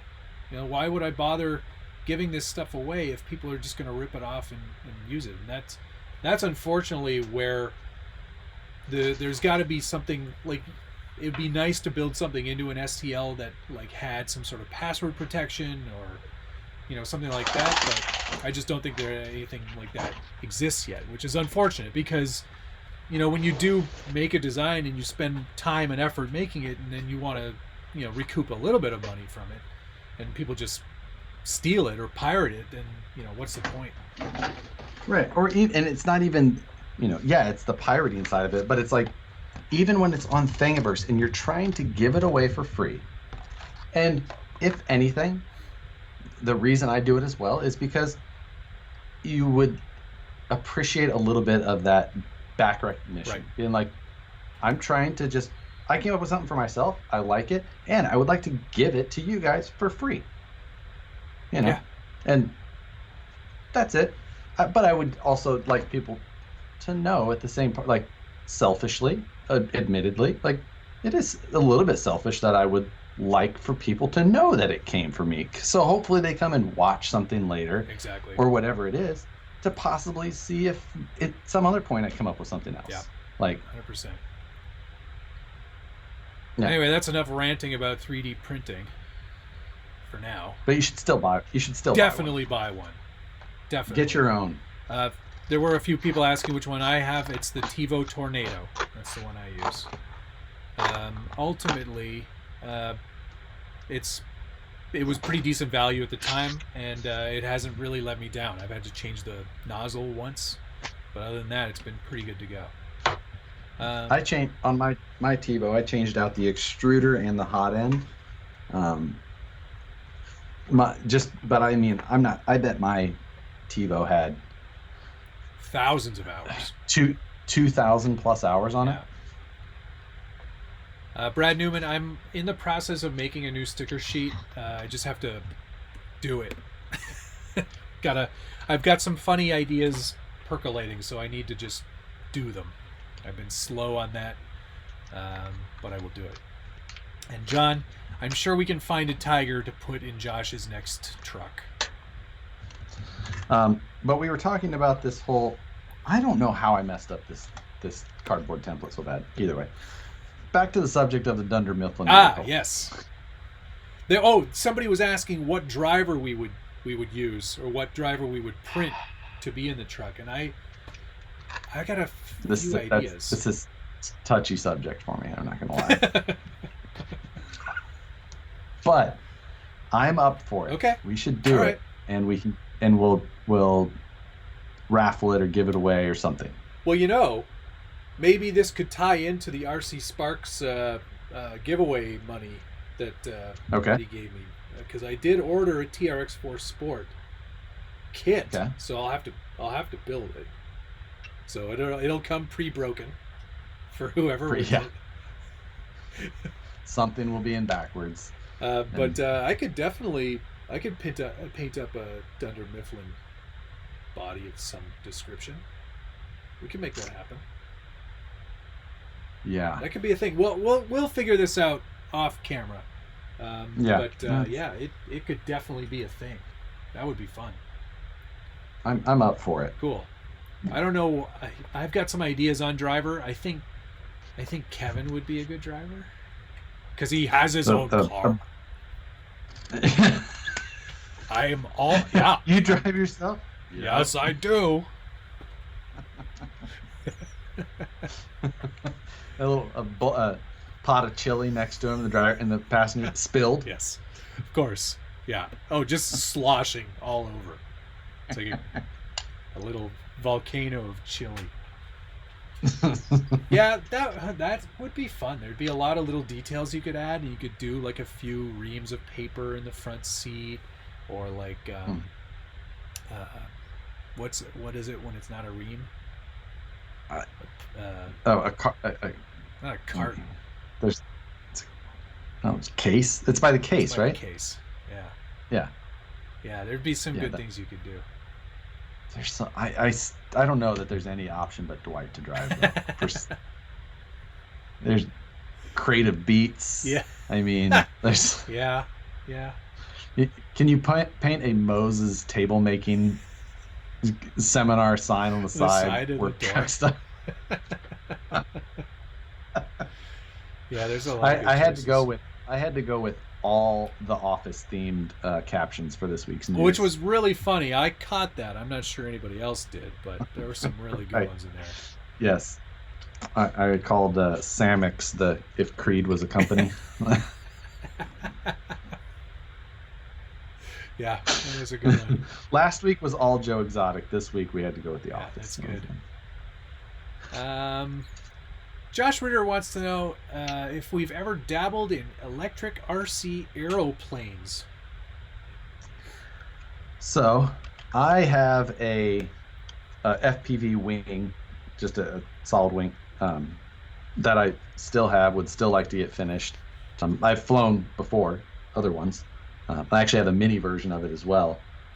But like I just wanted to get into the FPV wing and bought the GPS units, and I was going to go all out, and then Brandon and I both that fell through. But I still have it, and I actually would still like to fly. And I have an RC airfield not far from my house. So I've never flown a plane. I have a drone at the bottom of the lake. I also have a new Mavic Mini that has only been flown in my workshop because I'm afraid to take it outside. Because why else would you buy a drone than just to have it in that cool display? I mean, DJI's packaging is pretty good. Like, yeah, the glowing hourglass cover thing, it's cool as hell, but I've never really taken it outside. I'm in a zone where I could actually fly it, but I'm just so deathly afraid of breaking it. I have an RC helicopter too. Did you get it at the mall? No, this is a 9. This is a 9 Eagles. It's not infrared.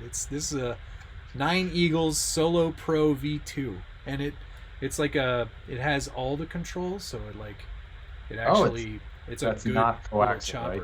Something No, collective pitch. Yes. I think I know words. This is a great little toy. It's oodles of fun. I blaze around the neighborhood in this thing, scare dogs and stuff. But I'm not much of an aerial guy. I don't like it because I can't see it. You like flounder better? This stream is over. Little Mermaid joke was made. Stream is over. Automatic rule. Sad that I knew that. I was trying to think of someone. Sebastian. I should have went with Sebastian. Sebastian. Maybe that's the next license plate. No, Little Mermaid jokes go too far. Spur of the moment live stream is okay. Like my favorite, and you can't see it, but my favorite license plate. You get one guess. Josh Smells. No, it's not Josh Smells. Come on, it isn't. Everyone can see it right now. Oh, you jelly? Yeah. That one was good. I'll give you that. Yeah. Cilantro is a close second. Why? What is that? What was it again? It came from an interview that Will Ferrell did with Zach Galifianakis. No, it wasn't Two Ferns. It was one of the late night shows.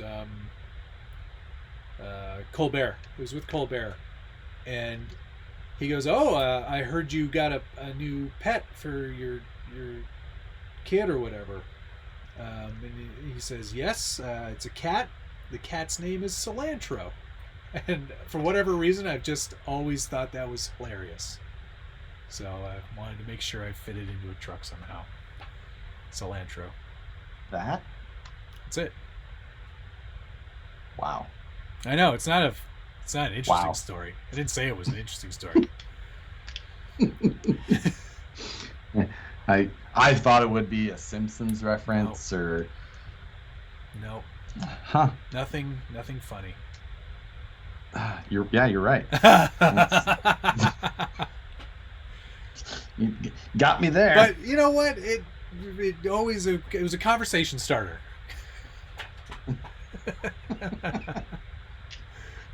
Your conversations are weak. I know.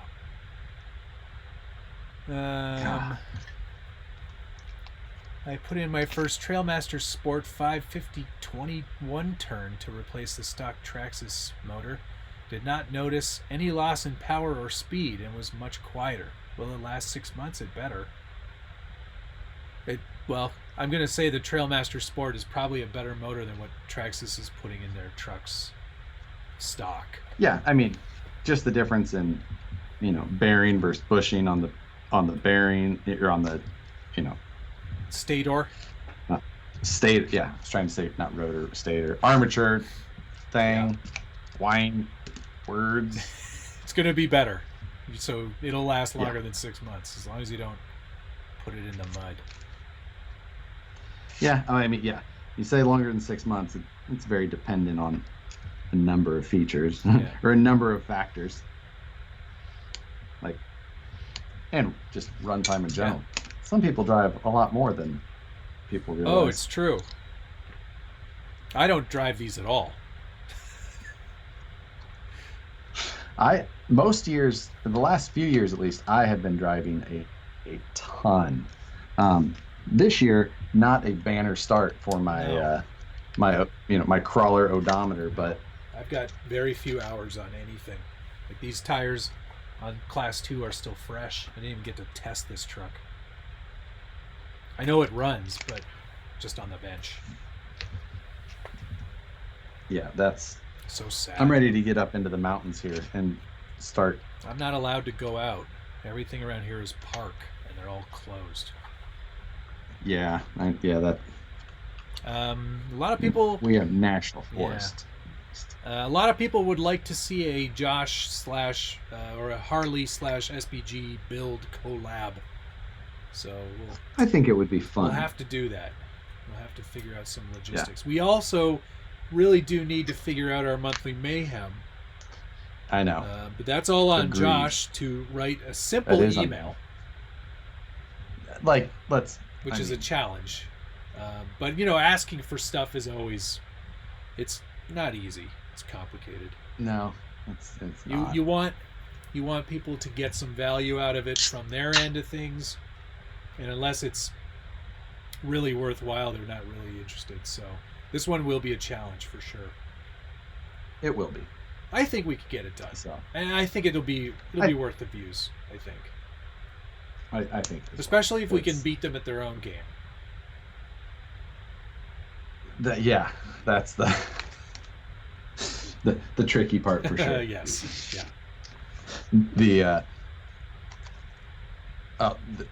We got a bunch of comments here that I have been doing a bad job at keeping up with since I've had my head into some cardboard.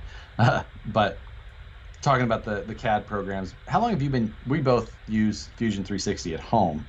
I think that's all Matt. I use SolidWorks at work, but at home it's a free program, Fusion 360. You can download it.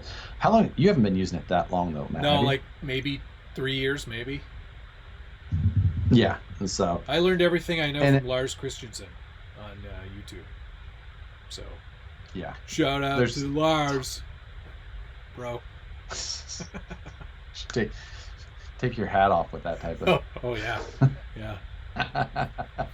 I'm gonna do it. Check out these locks. Ooh. Hold on. Let me get it really like emo. Go full screen for you guys. Oh, bro. Yeah, that's good work. Thank there. You. Oh, yeah, my beard is becoming an issue. Yeah, I'm just gonna keep going with this. Yeah, for now. Like, I mean, do we really have? Is there really any RC long hair YouTubers? No, not yet. Well, yeah, Headquake. Oh, that's right. Rick's definitely a long hair, but like long. Okay, I'm putting my hat back on. We had some suggestions for people to come on the show. Headquake was one of them. Ty Campbell was another one. I think he'd be a good guest. Ty would be good, and he's good time zone, so doable. Yeah, totally doable. Hemi Storm will almost have to make like a special. Yeah, we'll have to start at like 3 p.m. Yeah, exactly. Well, we could do it though. I mean, if people are interested. I mean, what else are we doing? All right. Ty would be a good one as well. Holmes, I think we have to have on. Holmes would be good. RC Sparks was also suggested. I wonder. Yeah, that'd be all right. Let's see. Yeah, I mean, there's definitely. I think that it'll definitely work out, especially if we can get this system working a little bit more smoothly, which would be fantastic. This is not a seamless process to make work. No. It's for the love of doing it that we do it this way too. I'm sure there's better, more paid options that probably work better, but this definitely works for now. Yeah, I've got enough monthly bills just for a stupid YouTube channel already. Just with Premiere, Epidemic, TubeBuddy. What are the other ones? Envato. Right. Yeah, Envato. I'm like $130 a month in subscriptions. Yeah. Just for. Well, never mind the hosting for like my website for the forum. Oh my God, I spend a ton of money on that because there's actual traffic on that webpage. Yeah. But yeah, it adds up. I guess I forgot about that. Yeah, my website's only cost me $30 a month or whatever. Oh, that's a good deal. But it's still it adds up. So I'm $200 a month and everything probably. Yeah, it's not easy being a part-time YouTuber. And this is why I like to give away my files. Yeah, exactly. I really should stop adding up these things. Yeah, don't think about it. No, never mind. I need to sell stuff. Damn it. Anyway. Josh's white balance seems to be getting worse. It's not. It's the webcam. Yeah, this is another and Matt is saying that on his feed because of he's seeing different things than you see on mine. Because to try and make this work, I'm going with a different route, and I need to download a utility to control the third camera in here differently. And if I would have had more than like 75 seconds before the video started until we actually got things working, I would have done that already. But right, yeah, that's my fault. I was talking to some friends before this. Yeah, I was trying to test earlier, but I was busy. Matt was messing a boot. Messing a boot with my friends.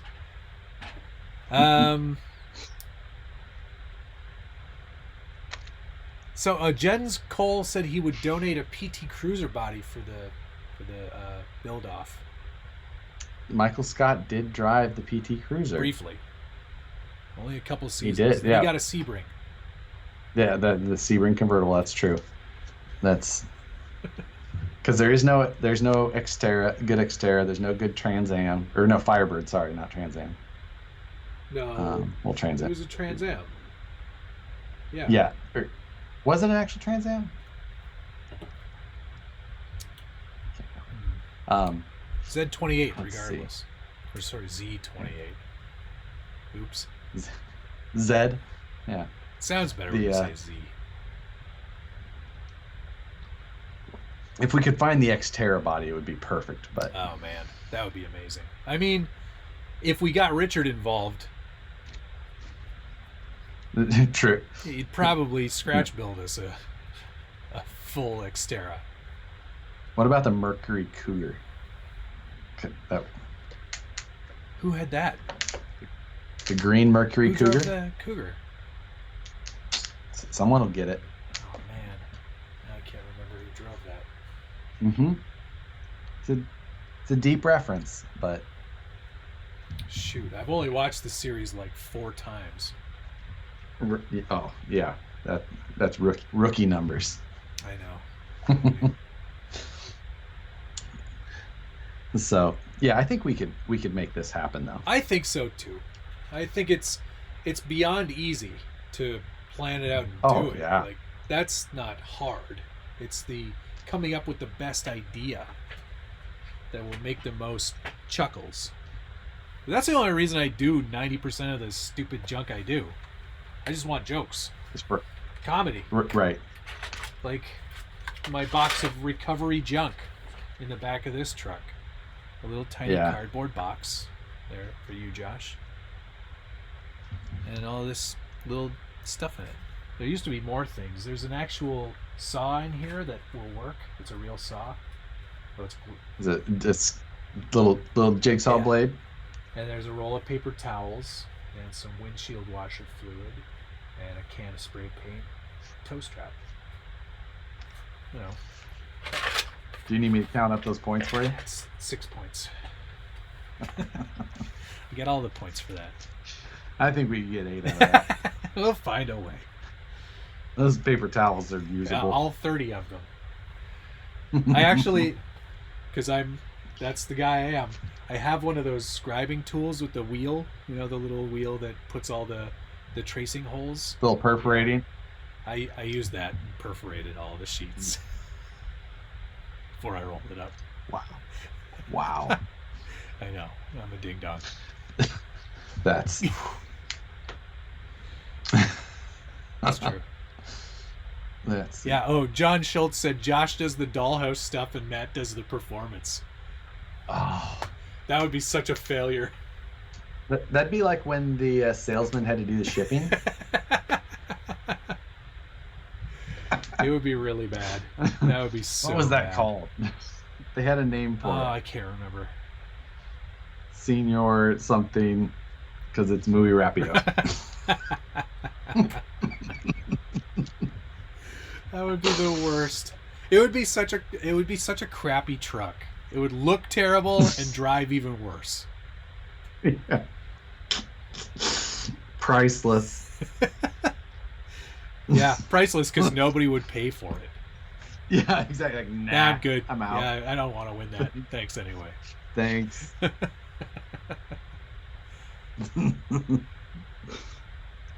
That's not a terrible idea. No, it's not terrible. I'll get my airbrush out. Oh, brother. Things I don't want to see. Josh paint anything. Nothing. I can just imagine, be like, all right, so this works on just about everything. I don't know. And it dries fast. So we're gonna have this whole thing painted in 10 minutes. I've seen Matt do this scrape off thing. We're gonna do that on the windows. That way we get the scale looks and we don't have to mask them. I hate masking, so I hope you don't want to see out of these windows. They're heavily weathered. We're just gonna do the windshield wiper effect later. Perfect. Good enough. Tube benders. I'm not the guy to ask for tube bending. That's Josh's job. Tube bender wise, I have 2 or 3. For actual tube, like actual DOM tubing, or I guess if you're going to try and use brake line, I use one from Oaken Shield Productions. And it's do I have it in here? I thought maybe I did. Maybe I took it out of the shop. I must have returned it.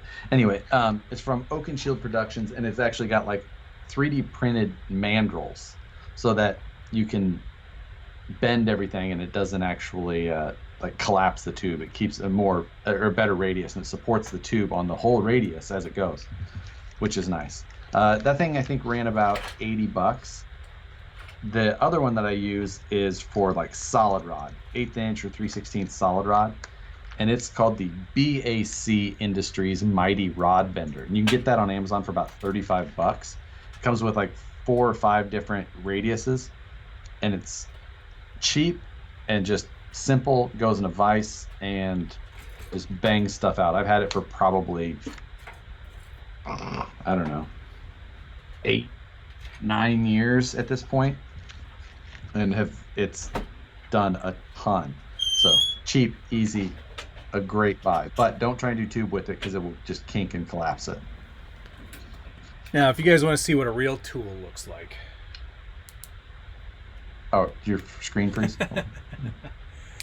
I use this. Oh, the old school brake line bender. Yep. That's all I use right there. I got it at Princess Auto, which is like your Harbor Freight in America. And I don't get the tightest of bends, but you know what? For my simple stuff, it works pretty well. So that's I've got brake line benders as well. The other ones that I have that are similar to that, or not they work similar, is like these little handheld jobs, which are like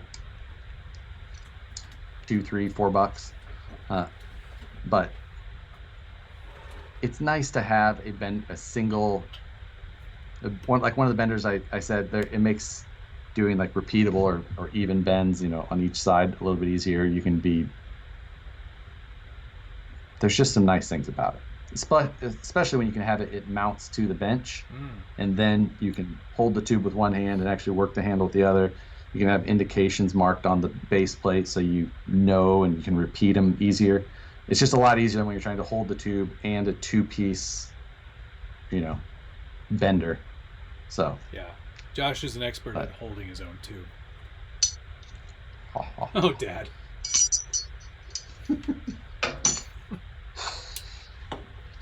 So yeah, too many Cottage Springs again. Get Matt off the internet. Oh, this is good. Tyler Crawford said that an SBG/Harley build combined truck would be orange and leaf sprung-ish. Ooh. Yeah, it would only be leaf sprung if I got it first. Yeah, because I would totally ruin it by putting leaf springs on it. Guaranteed. If he sent me a leaf sprung truck, it would not end up a leaf sprung truck. Somehow it would be linked when we got it back. Or congratulations, you've won a truck and all these leaf springs for no reason. Yeah, exactly. Yes, we definitely have time on our hands. We'll figure out a couple of fun projects for the next few weeks, that's for sure. Somebody was asking, Zach Scholl, what's a good brushless setup for the new 10.3? Well, I'm running a 2850 kV brushless slate motor from Castle with a Castle Mamba X. And I think Josh is running close to that himself. No, completely different. No. I'm running a 2700 kV, so similar in kV. And then that's a Holmes Polar Pro V2. So the V2s are what you want if you are running a reverse rotation setup, which I do believe that the SCX 10.3 is. And then the ESC I'm running is a Tekin RX4. Oh, yes, right. So, and Ryan Davis here was guessing that Meredith was the one that drove the Mercury, and that's not it. Oh. I'm just trying to scroll up. I don't know if anybody else got it. Trying to see. Well, it's not Stanley because he drove the 300C. Meredith had a minivan, a Ford Aerostar, I think, correct. Right? Was it an Aerostar? It was a mini. It was something like that. Dwight had the Trans Am Z28 or whatever it was. Michael had the Sebring. Now, Jim had a Subaru 95X, which was this. Oh. Or no, it was the Saab. He had the Saab 95X, and then they had a Subaru when they were together with the baby. Right. Mm-hmm. Gosh. Not Oscar. Was it Oscar? No. It was the Scranton Strangler. The Chase, the green. Right, okay. See? I haven't gotten that far into it this watch, so I'm a bit behind.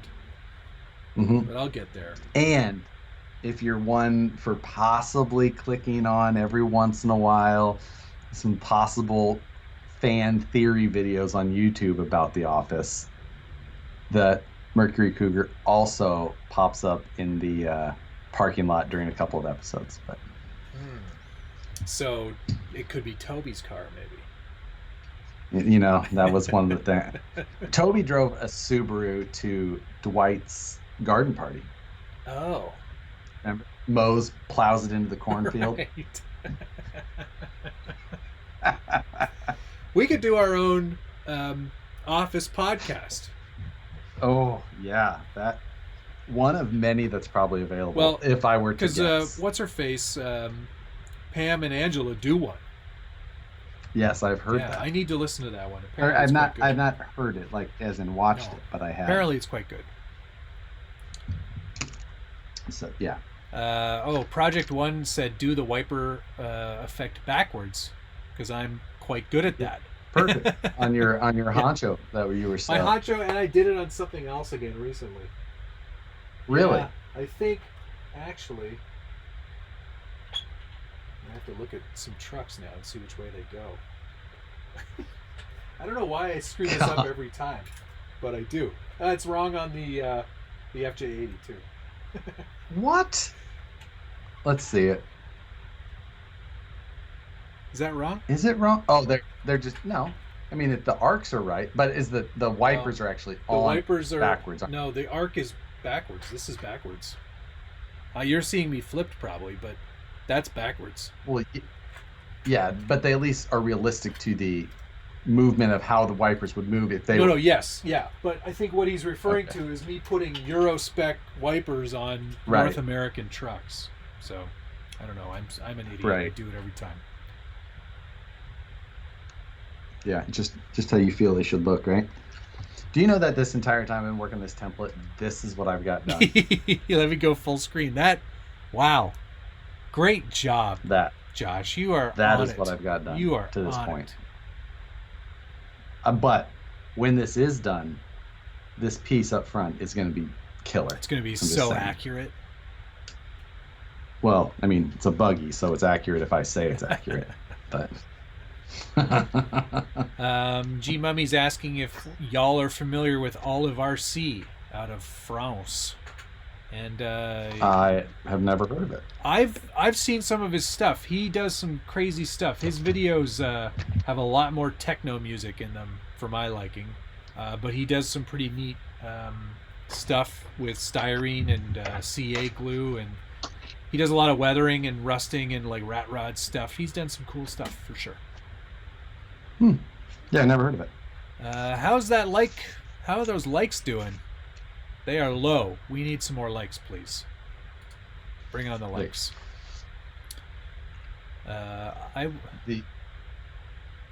Brad Newman said he would donate an SCX-10 2 builder's kit for a co-op build if we could auction it off for autism awareness. So there's something there. ASD is one of my favorite. That's the one I donate to. Holy cow! I'm caught up. Oh well, that's good. I have a lot more 3D printer questions that we've been getting over here. Oh yes, there were a bunch. I scrolled past them.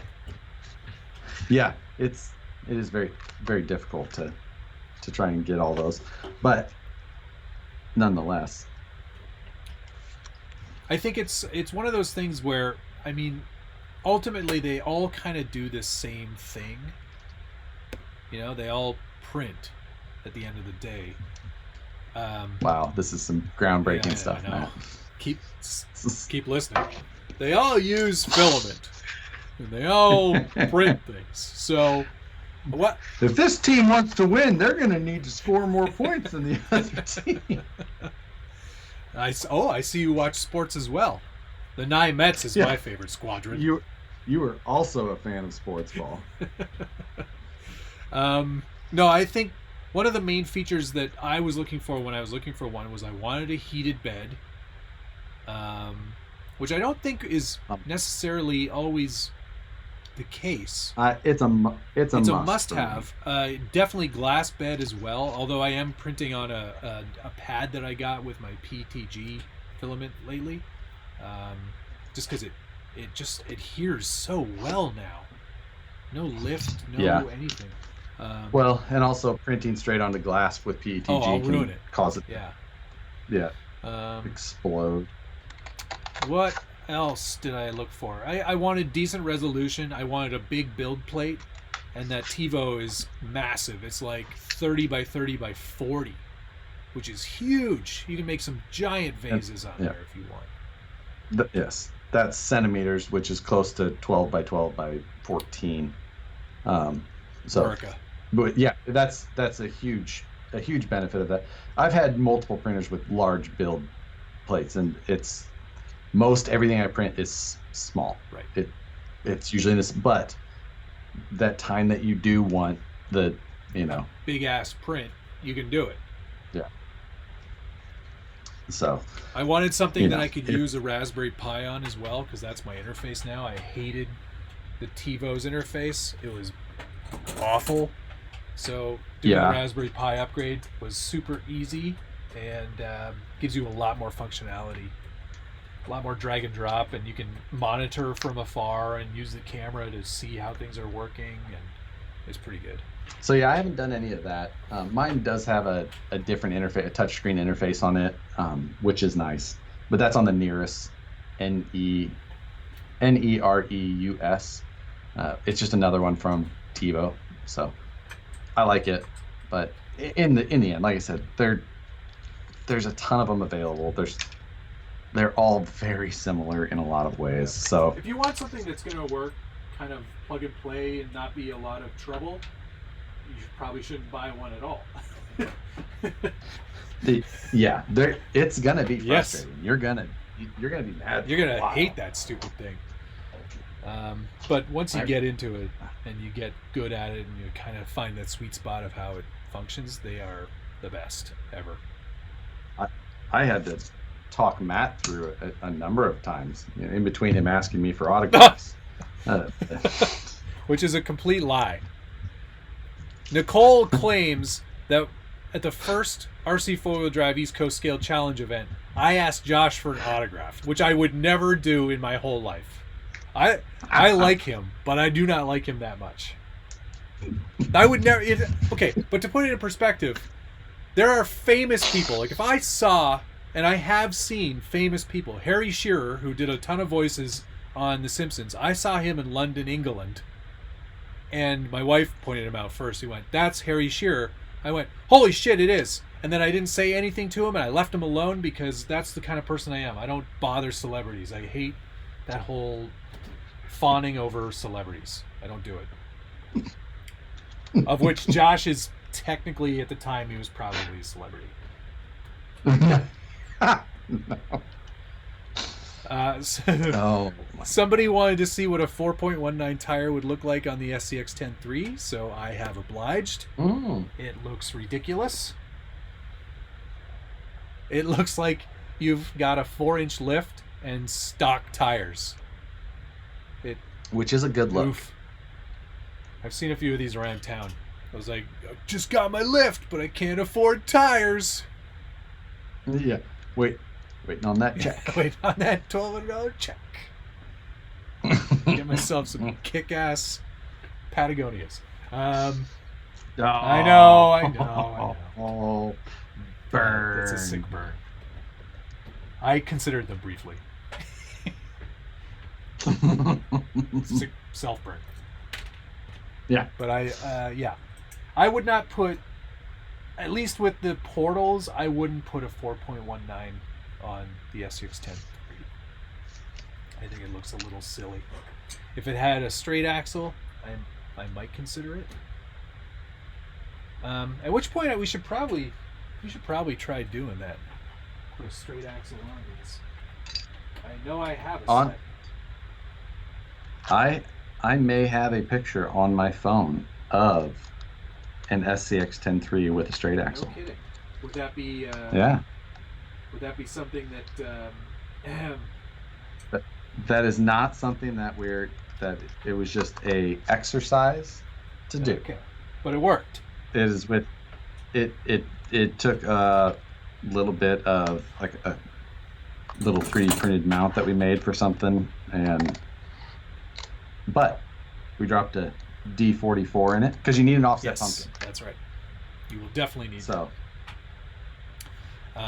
So what you're saying is there's a chance.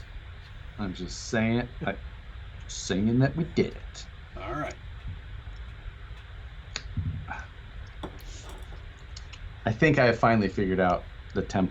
I had to go to the multi-piece method because my brain skills for doing the folded template was just not.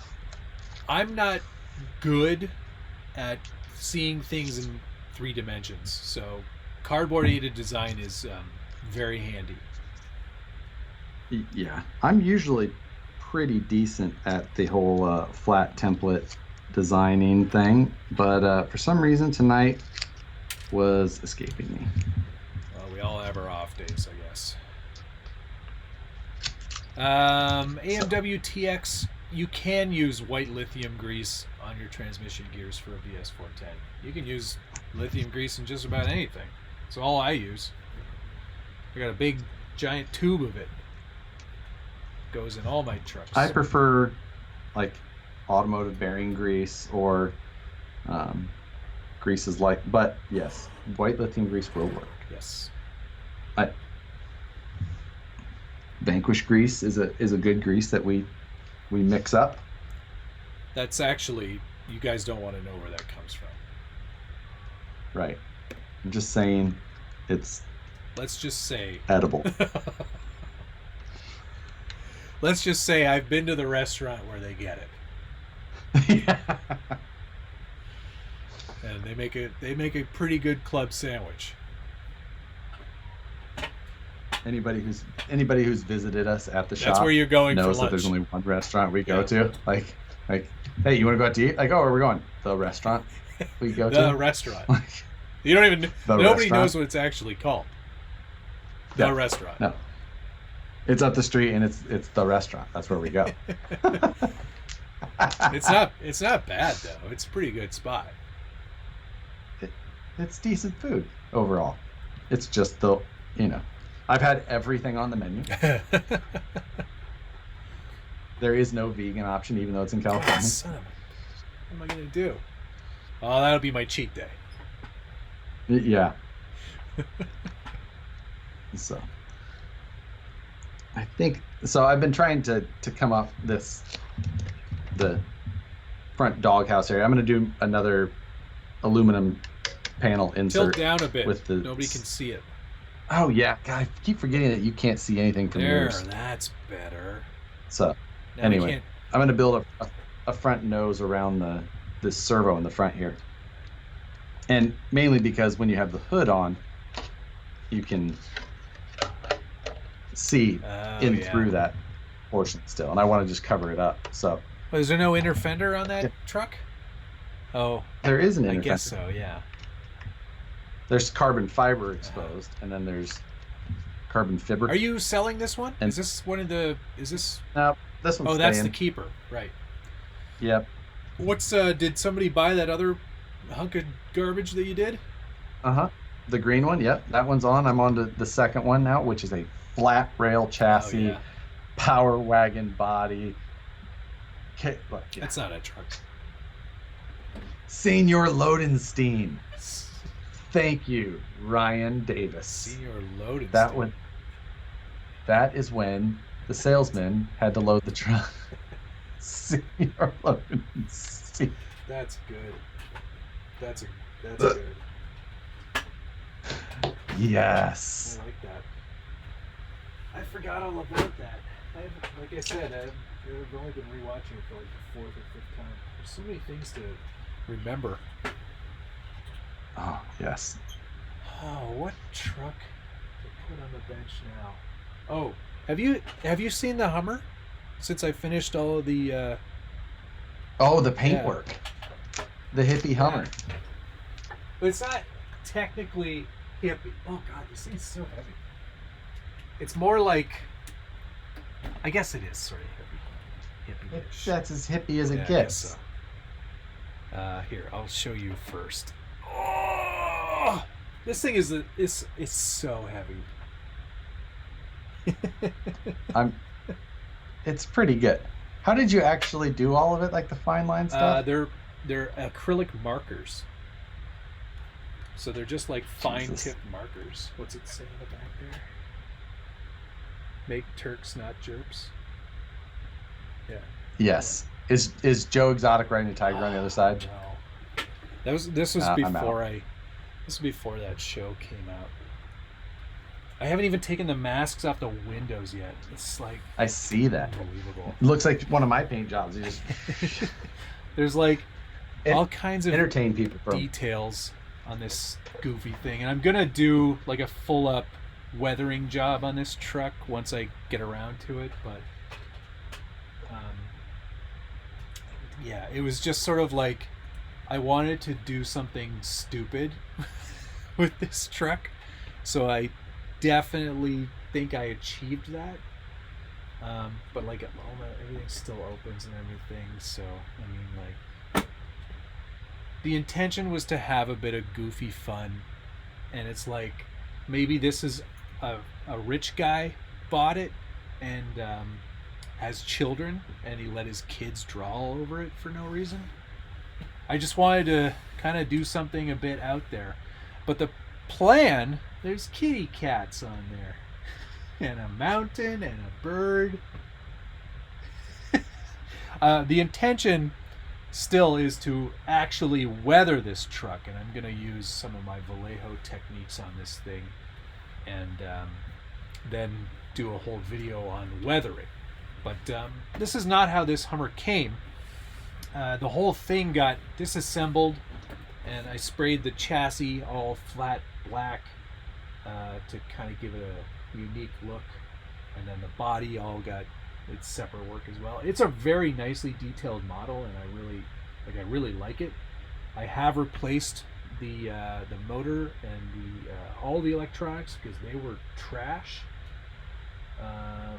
So yeah, you can still lock and unlock the diffs, I think, in this one. That was how it's built.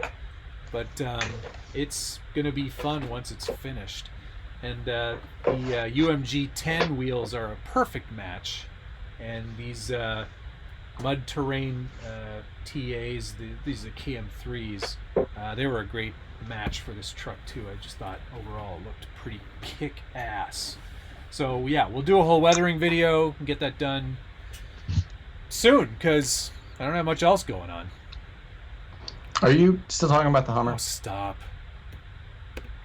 You know what? Why do we even do these?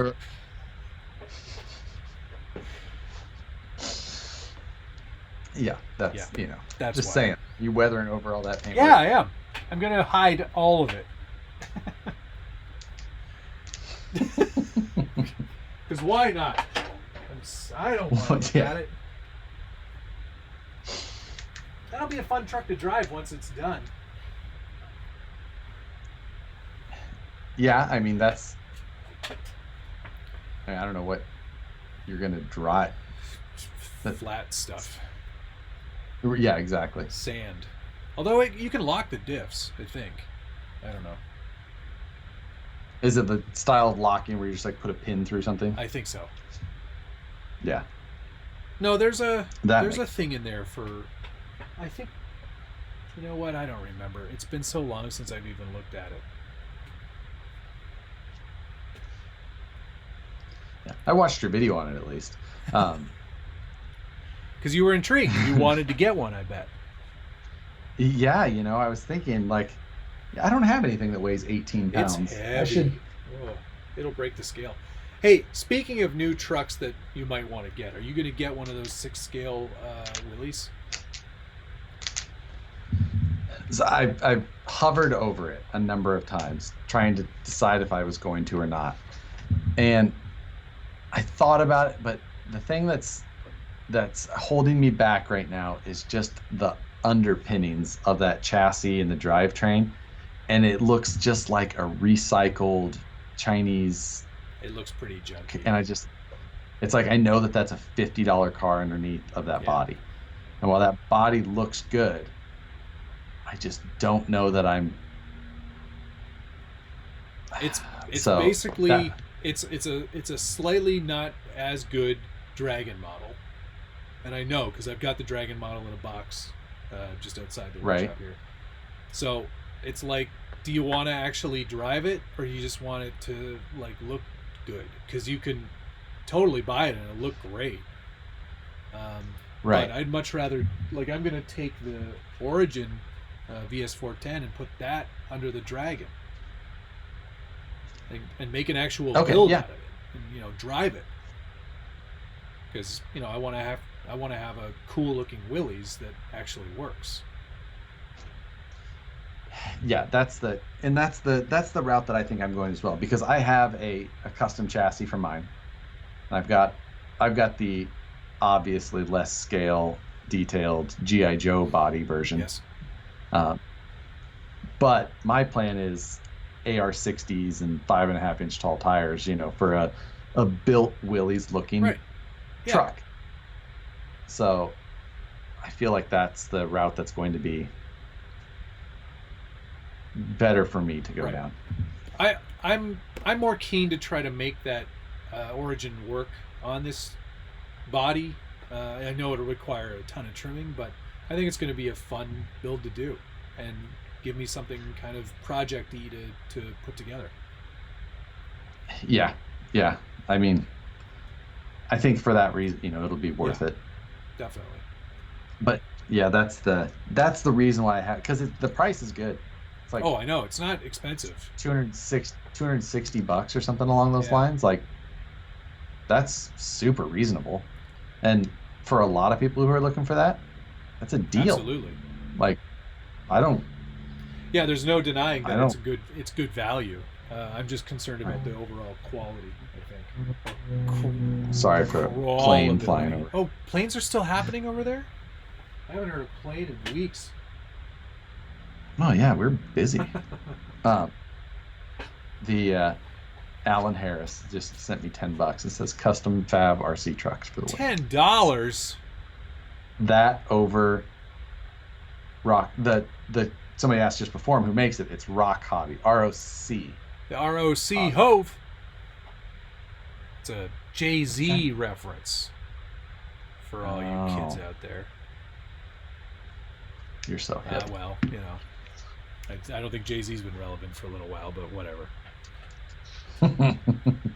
I'm out of beverages, so I'll be right back. Yeah.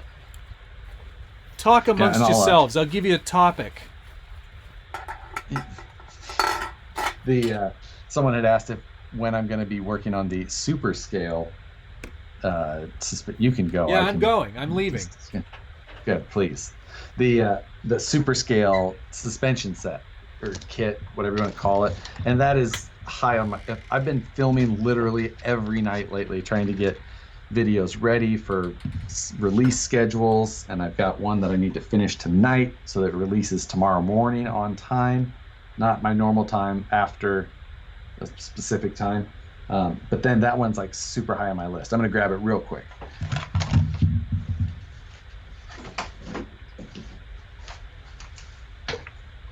So hold on.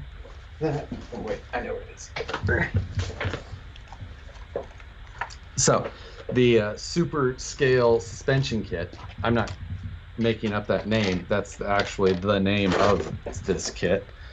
So I'm going to put it on this. This is the Kyosho Phaser 69 Camaro version. I just think it's a cool body. And, you know, old school muscle cars didn't always have the tightest suspension. They were a little floaty back then still.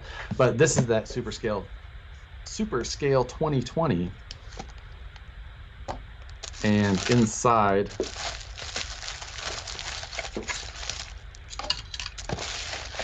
we've got this little module, and this thing here is a little Arduino based board inside of a 3D printed housing, and basically this is a active suspension kit, which means you replace or have to integrate somehow servos into each shock corner. For me, in this car, since it's on-road, I'm not really worried about suspension travel in a lot of ways, so I'm going to probably eliminate the shocks and just go straight servo to each corner. And then based on the gyros that is internal to that control board, as you go forward and stop, it will like over exaggerate and make the car appear as if it has a lot more mass. So when you actually are like going into a turn, it'll make it look like it's got excessive body roll, and all of that is tunable. You can sit there and just keep, modifying the it's basically like tuning an FPV flight controller, like PIDs. You can just go through and adjust how exaggerated it makes any specific movement, and that will be the point of it. This package is, it's not overly tight, but it's going to get fairly tight by the time we're trying to fit full-size servos in here. And I bought a pile of servos. So I grabbed a handful of servos, and these are what we're going to use in this What thing. are you doing? I am explaining slightly my goal or plan for the super scale super scale, whatever this thing is. The phaser. Suspension. The phaser. Oh, the super Phaser. scale. Right. I forgot about that. Are you putting it in the Camaro? The bitchin' Camaro? Yes, that is my plan. Bitchin' Camaro, I ran over my neighbor. What is this from? Never heard that song? That was an actual song? Yeah, Bitchin' Camaro. Wow. It's a great song. Where'd they come up with the name? Put that on your iPod, because it's a good song. So, yeah, this is where all of that Camera down. is planned. Camera for, at down. least. Camera down. Oh, God. Forget you guys can't see stuff. Oh, there we go. So, trying to fit 4 servos, 2 in the front, 2 in the rear. That's the... yeah, that's... Okay, that's what she said. That's going to be a little bit tricky. I think the front end more than the aft, just because there is a little bit of room in this dead area in the back that I can actually make some mounts, build some plates. The front, a little bit tighter to do, but we'll figure it out. I'm looking forward to it, just because it's a fun little product. Yeah.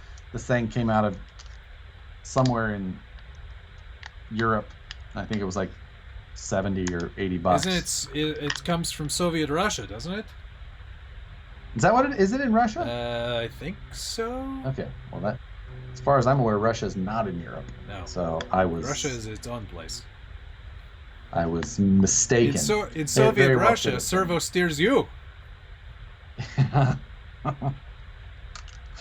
I'm looking forward to how much this thing's going to, make me frustrated. I'd like to see it in a scaled truck, like an RC off-road truck build. I've seen one installed in a TRX4. Yeah.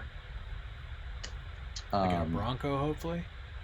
Yep, yeah. I believe it was a Bronco, right. And I believe it was I think his name is Bake Scale, BAEK Scale on Instagram. Yes, Bayek Scale. I think I know the guy. Yeah. That sounds funny. He does some cool scale builds. Very cool. He was a Ripper buyer, so that's how I knew him. Yes. I dealt with him through that. Hey, Alan Harris, thanks for the $9.99. Super realistic scale fab for the win. Yeah. So. Yeah, that's the dude. Yeah, cool dude. I like that guy. Yeah. If you guys are interested. He does some nice stuff. Definitely. So. And yeah, I'm curious, like, to see how you end up setting it up, because I would love to see. I would like to do one, like a truck, and do a couple videos with it, because it is a really cool technique. It's a good use of Arduino and absolutely figuring out all that stuff. That's pretty smart stuff, and I'd like to give it a shot at some point. I honestly don't think it's going to take too long. No, it's just about making the mounts and finding room for them. And that, because are you losing? Do you lose the shocks altogether, so it becomes more like a drift? Pretty situation? Much, and that's why I picked this platform rather than the crawler. Now, that account that I just showed you on Instagram, he actually went with a cantilever, which is a lot easier in a 4x4, where you can kind of cantilever the shocks as your actual link. And I thought about that if I was going to go into but I kind of care too much about most of these to want to sacrifice one. Yeah, it would almost have to be like you'd buy something specific, build it, do that. Exactly. And that's not my... That's not your bag. Goal. That's my bag. Build something useless. Yeah. Exactly. Unless it's a mud truck, that's about as useless as a build as that I can. Right. And a lot of people would say that that's not useless. Yeah. Me, Rich Laterno asked on the SCX-10-3 if using a 2850 kV motor, should he use high or low gear if he's locking it out? You should definitely use low gear if you're using stuff. I didn't hear the kV. What was the kV? Yeah, I mean, 100%. High gear it's not that high, but it's still... Yeah, I was gonna say there's not like a ton of difference between them, so you're not gonna... Yeah, but you're not gonna really... Right, I mean, have that that's the thing. I think that the 2-speed is, first of all, a useful 2-speed, where high gear is very high, is completely useless. But a 2-gear or a high gear that is just like what? That's only like 10 to 1 different. Then low gear in the SCX-10 is just as useless. Yeah, I always, from the very beginning when they were talking about what they were even going to do, I said just do the dig, leave the 2-speed out. But nobody listened. It's okay. Well, I get that, but oh, you.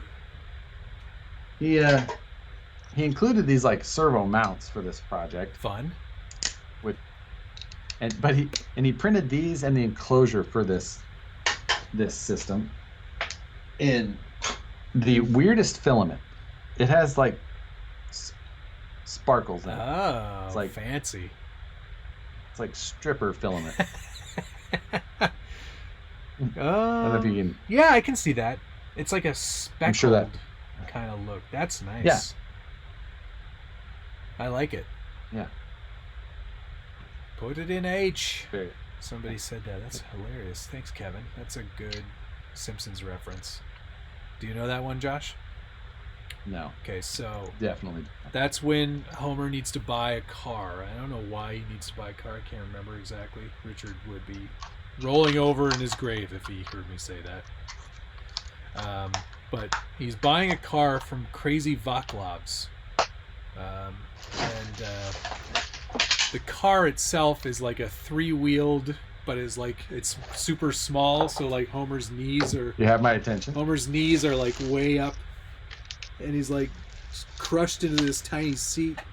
And Crazy Vaclav says, this car gets 30 hectares to a single can of kerosene. He goes, what country is this car from? And he goes, the country no longer exists. But trust me when I say, and he says like this whole like Slavic kind of like slogan for the car. And he's like trying to get it to go, and he's grinding all the gears. And the guy goes, shift it into H. It's one of my all-time favorite moments. I swear. So this is a project I'm absolutely looking forward to getting underway. That will be a fun one. It's one of those ones that I feel like I can knock out in a day. Yeah, you probably will. Well, maybe it's probably going to be 2 just by the time like I get everything designed and actually let it print. Yes. And then probably do a revision, so 3 days, and then...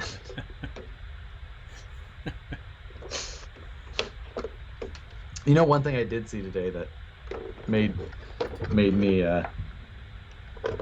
happy and angry at the same time is that Intigi came out with basically a full line of Dancing Rider parts. No.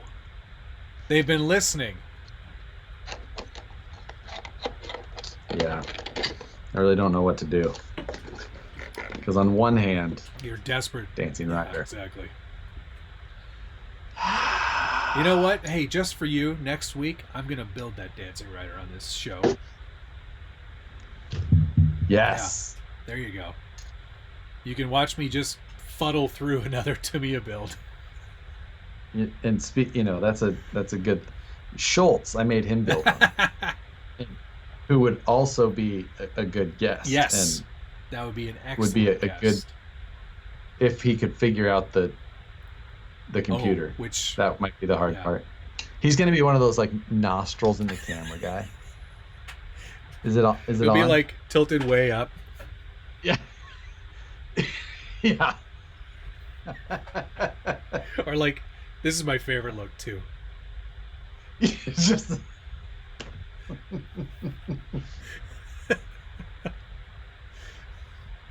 He would definitely be that guy. I can see Schultz in all of these things. Or the talking away from the microphone guy, just the... Yeah, it was like... His Oakley... Where's the camera at? Where am I looking? Is it over here? There's a camera. His thumb's halfway over it. He would be an excellent guest though, because he's been in this hobby market for some time, because he's like 100 years old. Right, exactly. Actually, even better, it would be him and Jonathan. Oh, Jonathan would be so much better than him. It's true. It's true. That would be good. That would be really good. You know what? Since you're doing something, I'm gonna sit here and sand this 3D printed body. Oh, that's a good idea. Get some 100 grit and get started. Oh my God, the get out the Phillips for the Dancing Rider build. Perfect. Oh man. Now, did you get the Dancing Rider or the Dual Rider? I got the Dual Rider because I didn't want the basic one. I didn't want the basic bitch. I wanted the full up. Yeah, exactly. The full up kit. Oh, that is awful. That is the worst thing you've ever done. You want to hear the most annoying sound in the world?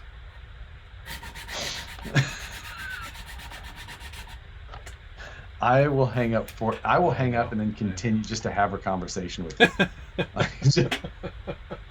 I won't. I will have both sides of the conversation. I won't annoy people with that noise. You know what? Oh, show the valve cover for the 3. John Darrigan says, "Who is the person who sent it to me?" Hold on. Here it is. We're both leaks. Here it is, right here.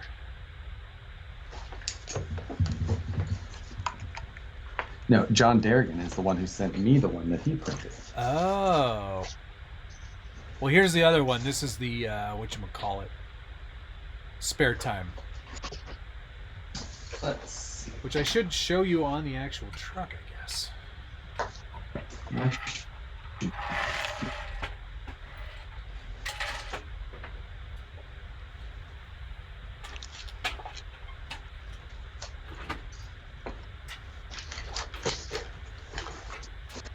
Right.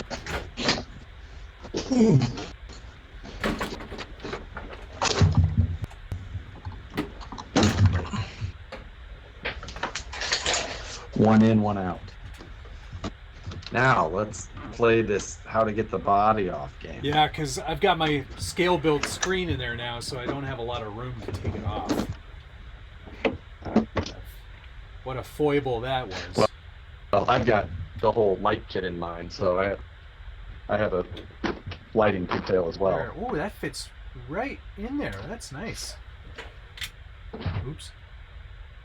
So, Josh, your audio just got real garbage. I think that's you. My internet is strong.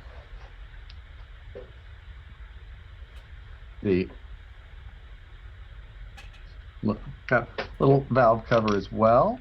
And, oh, look at that. Fits quite well. Looks quite appropriate. And John is from... I know what it is. I have a picture on my phone. One of 13,286 pictures on my phone. It's a lot of photos. That's great, though. That fits nicely on there. Justice Designs, 3DRC.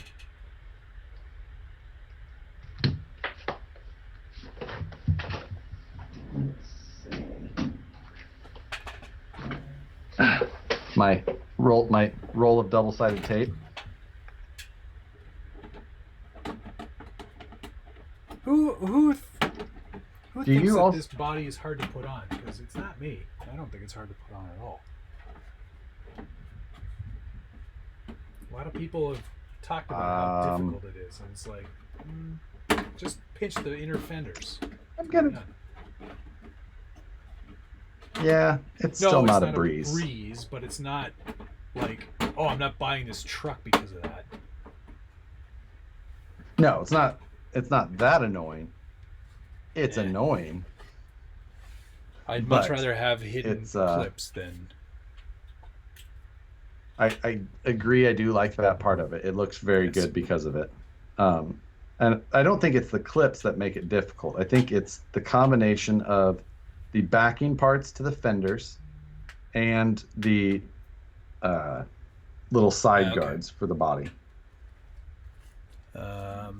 Stephen Morgan, the part number to get the 10-3 straight axle gears is AXI 232033.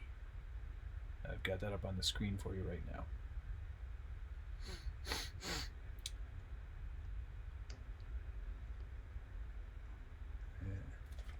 I've added my double-sided tape, which I have plenty of. What are you doing right now? I'm double-sided taping on my valve cover. Gonna like paint it? What am I even saying? Of course you're not. The rest of it's black. Why do I need to? This came black. It already matches. Surprised we're friends. I think I may have missed some questions again. And installed. Wow, you did it. Why are my incision wheels rubbing on my SCX 10.3? It's because the ring is on the back. The beadlock ring is probably too narrow for the portal axle box. It could be. I haven't test fit that yet. Depends, I guess, if it's the metal or plastic. It's also sort of hard to. If you. It's also, really not really appropriate to blame a wheel that came out before a truck did. That, but it is something that we could always take a look at. And I had the body off still. I figure I might as well take a picture just because it is kind of a pain to get the body back on. If you knew what I had to go through to put a battery into some of my trucks before I started to really think about, the actual building of a truck. See, when I'm thinking about it like, okay, I have to replace a battery when I am most of the way up the side of a mountain that's way too steep that I shouldn't be on. And I don't want to keep carrying it. Which is fair. 100%. So I don't have a lot of mountains where I'm at, so it's not something I need to worry about very often. He also sent me orange hanging dice. Dude. Another orange accessory for you. But it's scale points. What? If you have these and a rearview mirror to hang them from, that's 2. Sure. Sure. And I mean, honestly, each dice by itself is functional. Like, the stream is over. So. Will a 550 motor fit in the 10.3, even if you have to modify a little? Yeah, I think it does fine. You may have to trim a tiny bit from your motor, like your faux motor cover, but probably not. Or just don't put the motor in if you're too worried about it. If you just got to have 550 power. All that torque and punch. Yeah. I had. So. I sent. There was a nice man on Instagram. God, can you just put that on already? Driving me crazy. Oh, I'll leave it off just because. Yeah. Noise. I was talking to a nice guy on the Instagram. And then he asked you, "Do you wear boxers or briefs?" And he wanted. That's a Dunder Mifflin infinity joke. He asked if he could have the bumper file, and I was like, well, it's not really, set up to be, it's not good. It's a good appearance mod, but it certainly is not all that functional, and it would certainly break. Yeah, SVG absolutely. approved. That's all like that. Well, and hence why my logo is on all the Vanquish products boxes now. Zing. Boom, roasted. Zing. Anyway, I sent him the file for the bumper, and exchange for that, he sent me the file for some 3D printed lenses for the fenders, and I've lost those pieces. I don't know what I did with them. Yeah, Functional like you can lenses? put lights into them and they'll work. What do you have to print them I out have of? clear PLA. Yeah, I've been doing kidding. a ton of printing in clear PLA for all sorts of project parts. So, like for example, headlights for the JL body. So they don't look clear here, but they're clear. What did I do with those? Now I feel like a ding dong because I lost something again. I constantly am losing things in this room. Oh, here they are. But yeah, they're like fully. Sorry, 1 second. Here we go. There they are. They've still got the supports on them, but that's like full clear tail light or fender marker lights. Right. So I'm going to drill those out in the next couple of days and install those because that's badass. I can see myself breaking those into short order. Oh, I can see you breaking everything in short order. Yeah, that's mainly true. Can I ask Josh if that Dragon Light controller can run power a VP light bar? I have not pinned the outputs, so I don't know what kind of power or what kind of voltage output these things are running to, but I'm guessing that it doesn't output 12 volts. I don't think it does either. I think it's more in the 6-volt range. Yeah, so I think that you'd be severely underpowering the light bar. Uh-huh. Yeah. You might maybe those headlight, but you know, like he does there's like the don't plug this one into that one. Right. Maybe those ones do run 12 volts out. I guess we could answer this quickly since we have all of the technology available. There you go. We're solving problems here, guys. So let's find a way to access this thing. My bubbly box. And a voltmeter, which is right there. All right. Let's make sure that these are outputting though. Power on. It is a great light kit. I've used them a bunch in a bunch of my builds. Most recently, the Comanche that I sold. Oh no, it's in the Jelly Bean too. Full power. So that's the headlight one that I just disconnected. Now let's go to DC voltage. Let's make sure not to touch these so we don't burn up our light controller trying to help the internet.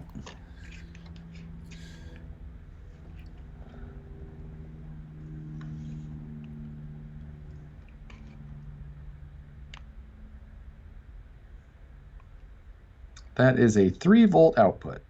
Huh. Seems Let's low. just double check that we're not in a half power situation.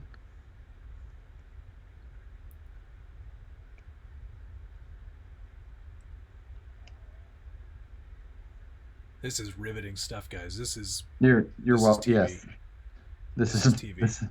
This is voltage checking with Josh. I'd watch that show. I'm just saying, like 3 volts, yeah. Huh. Imagine that. That's low. I would not have thunk that.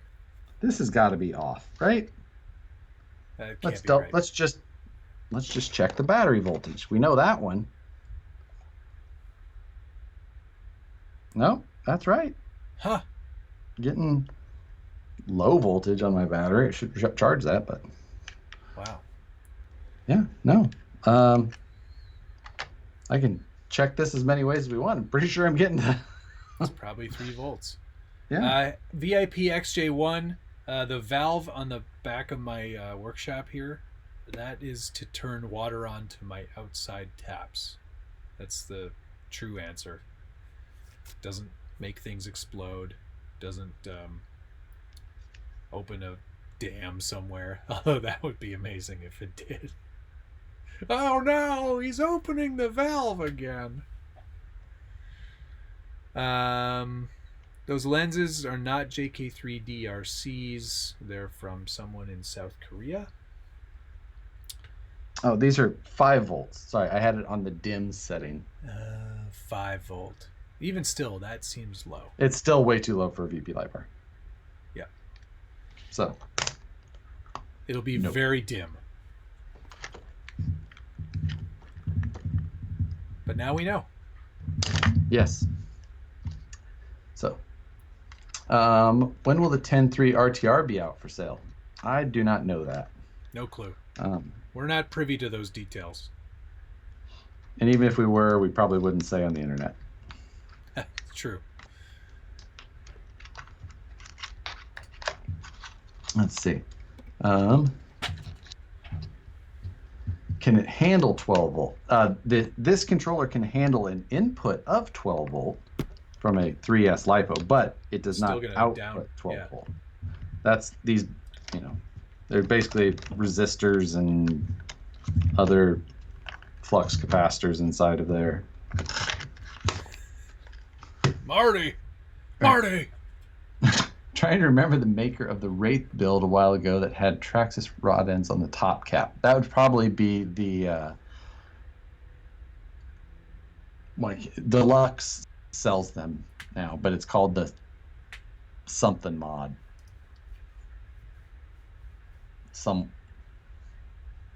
Why can't I? Awful. Yeah, I don't. There's a name for it. Go to Deluxe Fab. You'll find them there. I think he sells them in the U.S. And so, this is Friday night when Nicole is not there. yeah, me just like sitting here staring really close at pins and trying.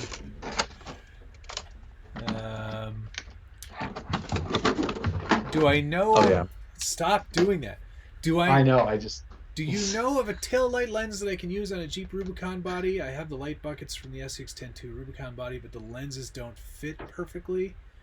Night Customs does a 3D printed replacement lens light bucket tail light thing. So find that one somewhere. Someone was asking where I got my cute little voltmeter. That is my RC box voltmeter, since I don't need anything too powerful, and it's like just a RadioShack one I've had forever, but it's so compact. Like it's like a calculator size, and it's got all of the functions: voltages, AC, DC. It's an ohm meter, continuity tester, the whole deal. So I got mine on Amazon. DC amperage, the whole deal. And the other nice thing is that the probes are super fine tip, so they're actually really handy. I know how you like those probes. Yeah, not too big. Somebody was asking me about my Kyosho Mini Z 4x4. I have done nothing to it because there's nothing to do to it. You gonna lipo conversion it? No, I don't think so. Look at how cute it is compared to the XCX-10-3, though. It's so tiny. These are adorable little things. No, it's a really nice, finely detailed hard body. It's a pretty decent little chassis. But am I going to do anything to it? No, I'll probably just have fun driving it around, goofing off with it. It's not something that I really feel needs to be modified. Not everything needs to be modded. Some things are just fine the way they are. What are we doing here? Talking. I mean from a me perspective, from just driving around, goofing off with a little tiny truck like this one. You really need to do much in the way of modifying. I'd love to see a different tire come out for this. The wheel hubs are pretty weird, so we're gonna have to rely on the aftermarket or Kyosho to come up with something different. But otherwise, it's totally fun just the way it is.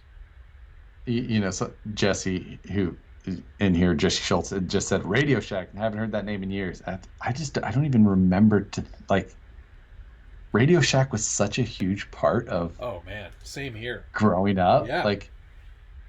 I forget that's not. They were everywhere when I was a kid, and you could go in there and buy all the parts to make your own cable TV descrambler, and I did it.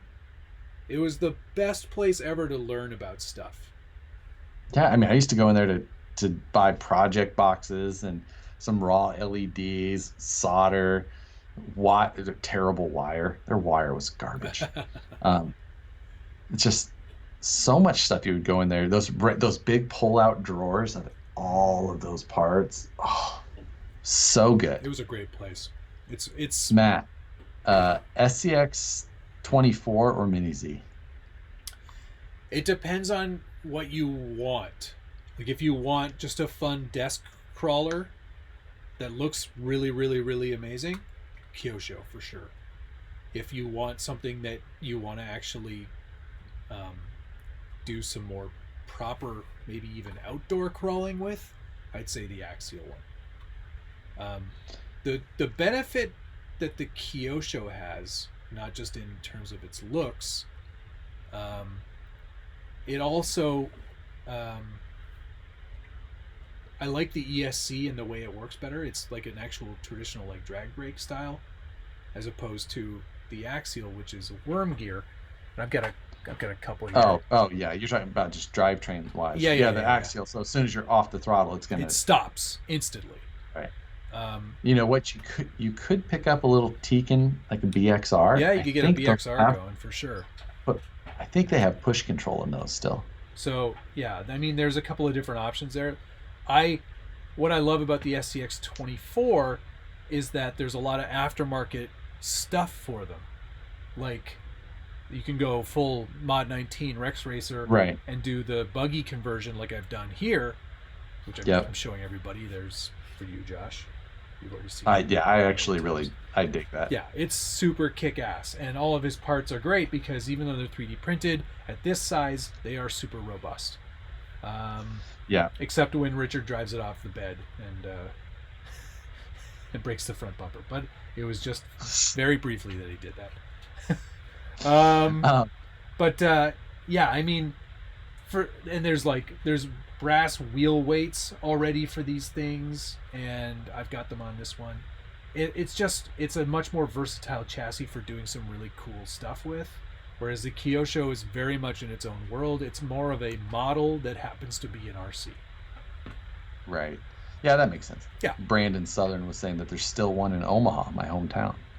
So a RadioShack. Oh, not one of those. But yeah, I'm just the RadioShack in Westroads Mall was like we would go to the mall. And of course, me and my brother, we would go to all the stores we wanted to see. Right. And RadioShack was always the one that I think I wanted to spend the most time in. My brother was the least interested in. And then, go out crazy. Yeah. So awesome. It was a great time. We have, then the next comment here, you guys heard of Fry's Electronics, which is big out here. I've been to Fry's. You guys have those? No, we don't have them, but I used to go to the one in Vegas whenever I went. You should see them now. They're empty.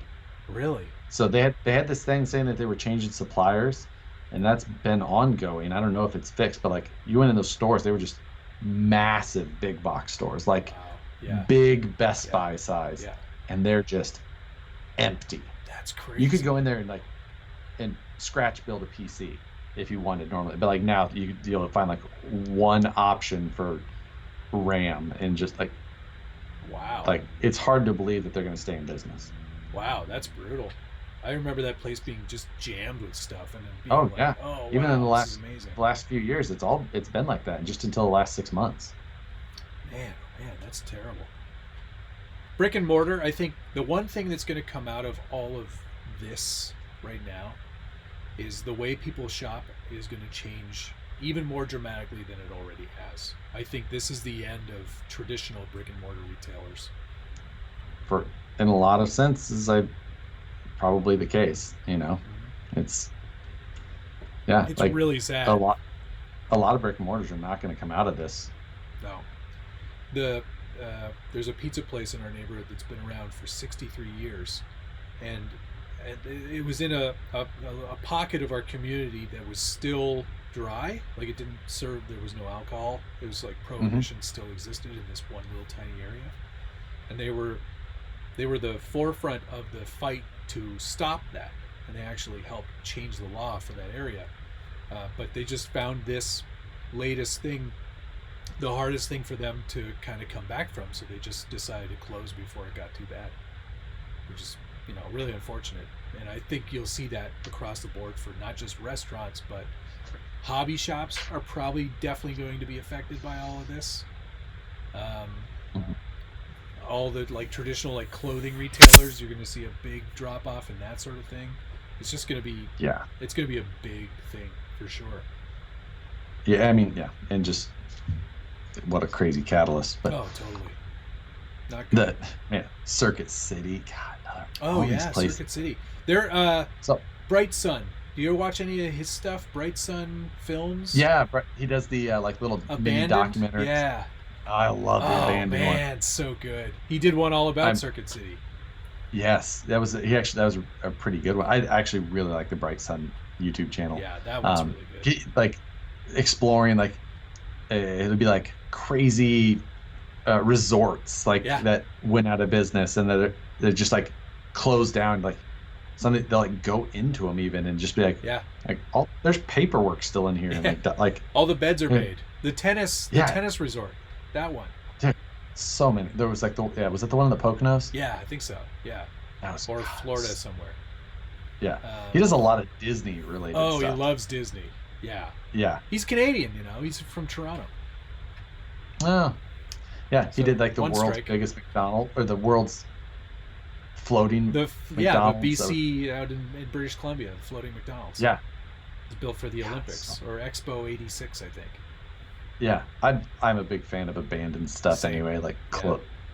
I find a lot of that stuff. He did. What was the glass bank tower down in Florida? Did you watch that one? Oh yeah, that was great. Because it has the penthouse up there. He's living up there. So awesome. Amazing. Yeah. Sorry. Yeah. So off topic, but a crazy channel. Yeah, definitely one to check out if you're into urban exploration or abandoned properties. It's a really good one. Yeah. Hey, Brad Newman, thanks for the $20 and his comment: Leaf Springs for the win. Does it say FTW or does it say for the win? No, it says FTW. Okay, well, because it doesn't necessarily always mean for the win. What else We're gonna need could some it clarification. I mean, there's other meanings. Frig the world?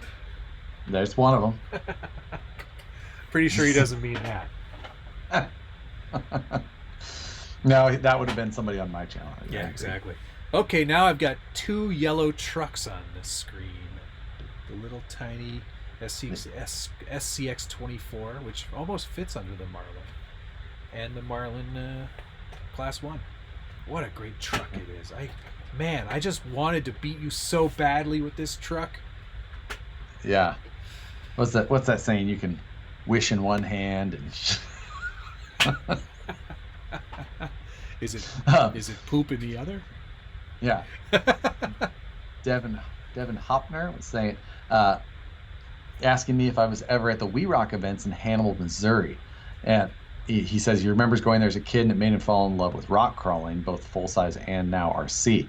And actually, I don't think that I ever made it, or maybe I made it to one. Yeah, I made it to one We Rock event in Hannibal, Missouri.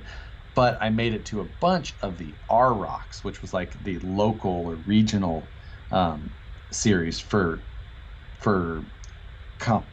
competition full size rock crawling. But I only ever I went and spectated at one of the We Rock events up there. But awesome time. Hannibal, Missouri's cool little town. Don't forget the county-wide series, U Rock. U-Rock that's actually that was one of the early rock crawling series based out of the Arizona area. Okay. So where's the Me Rock one? Where's that one? You're right.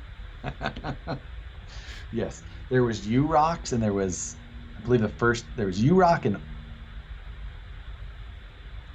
like Arc maybe? I can't remember, something like that. Early days of rock. That's when tractor axles were a big thing. Oh. Did you know that tractor axles kind of changed full-size rock crawling for a period of time? Because these guys were putting them in there, and if you didn't know, tractors have insanely tight steering. So guys were taking tractor axles, putting them on these buggies, and just blowing people's minds. That was until more and more full-size parts started getting made specifically for rock crawling. Wait, you want to steer? Okay. Yeah. Like early 2000s. So yeah. That's cool. What do you know?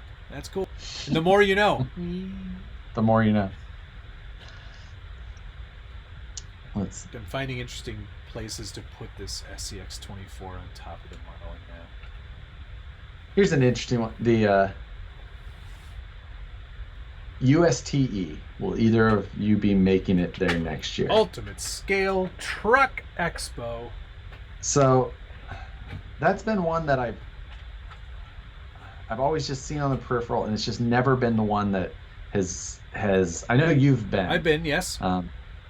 And for me personally, I've never it's never interested me just quite enough to want to make the effort to go. Which is fair, because you're not like a super scale nerd, so right. It doesn't. I don't at all I don't not understand why it wouldn't appeal to you. I mean, I've been. It is great. There is a lot of knowledge to be had there, and they do a lot of really cool seminars. One of which I was a part of on Scratch Styrene Building. They've since gotten better people to do that seminar, but it is a great opportunity to learn from some really talented people.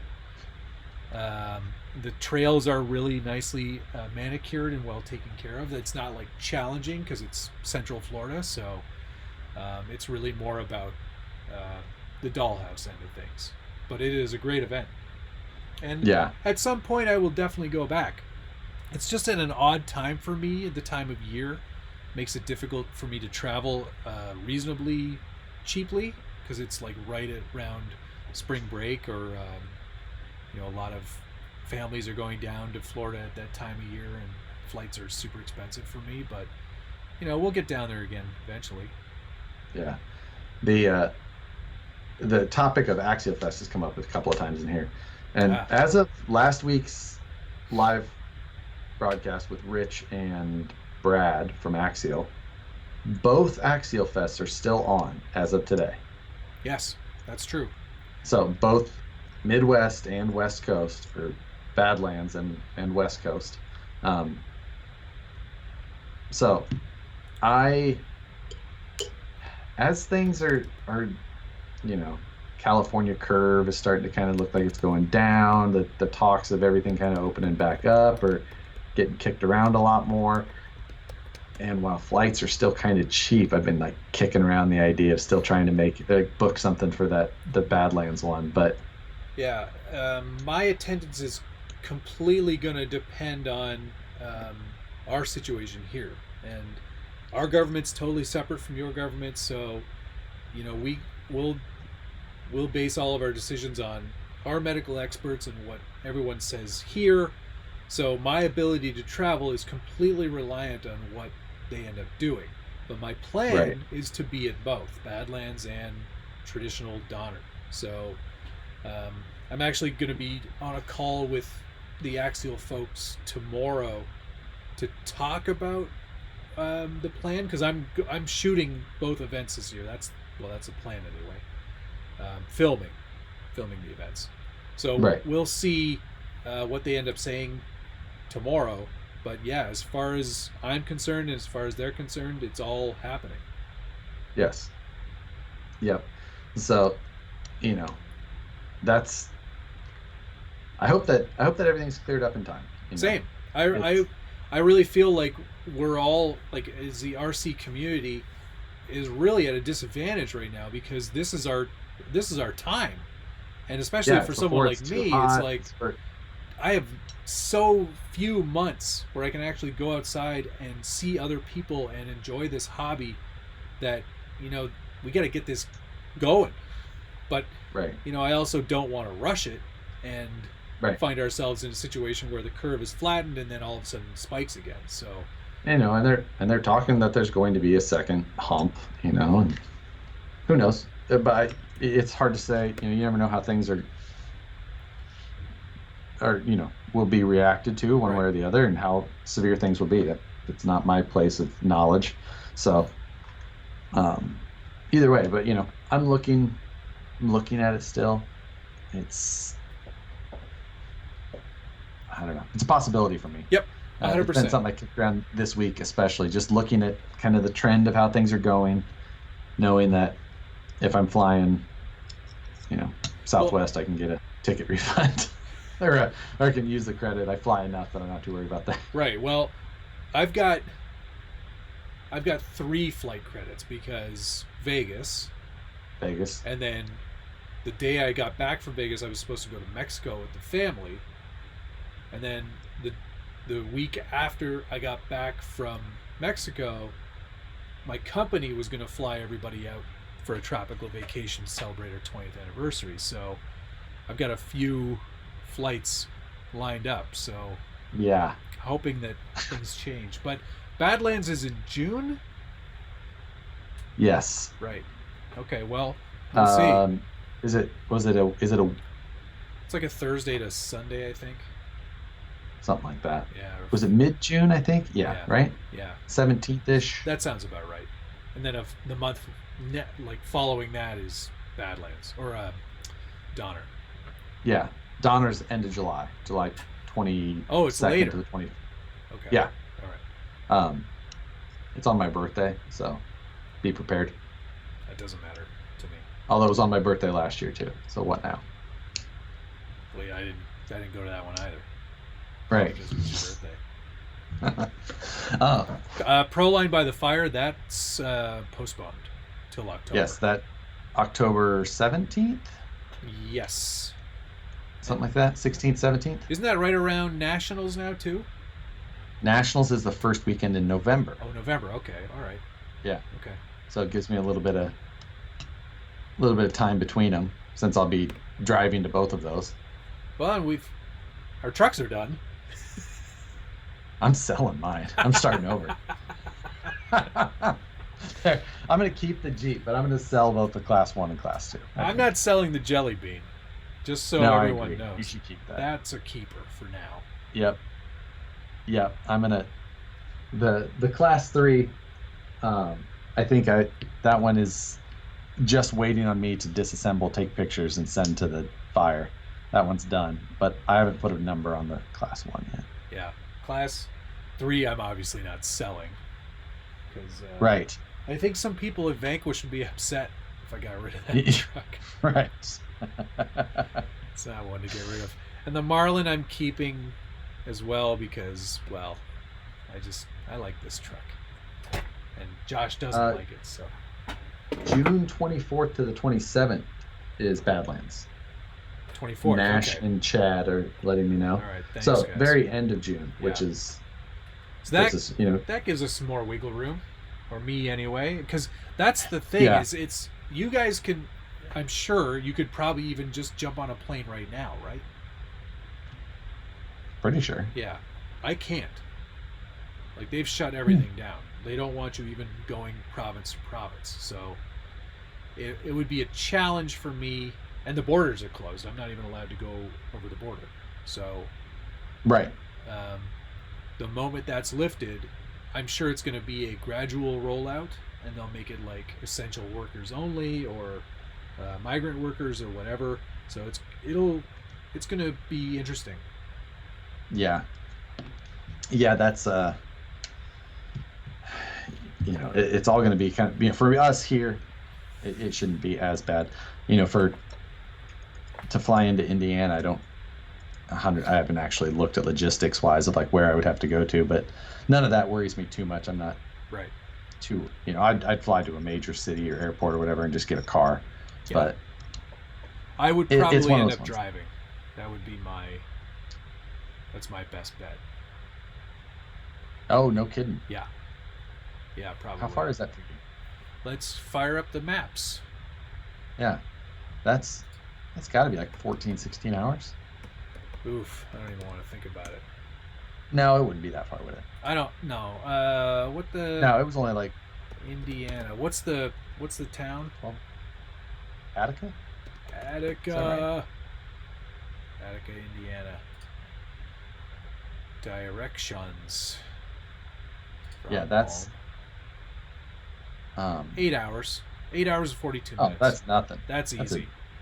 We'd do that after work. Dude, I drove from my house to, where the hell did I go? Massachusetts. No, Virginia. I drove all the way to Virginia for a poker game.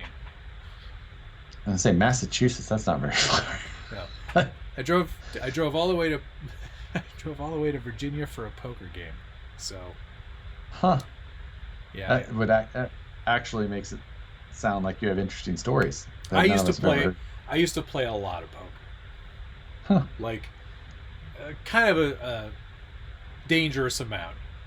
I'll say, not for like crazy high stakes, but I played so much. I played a lot of online poker. Like there was. That makes sense now. Yeah, in the heyday.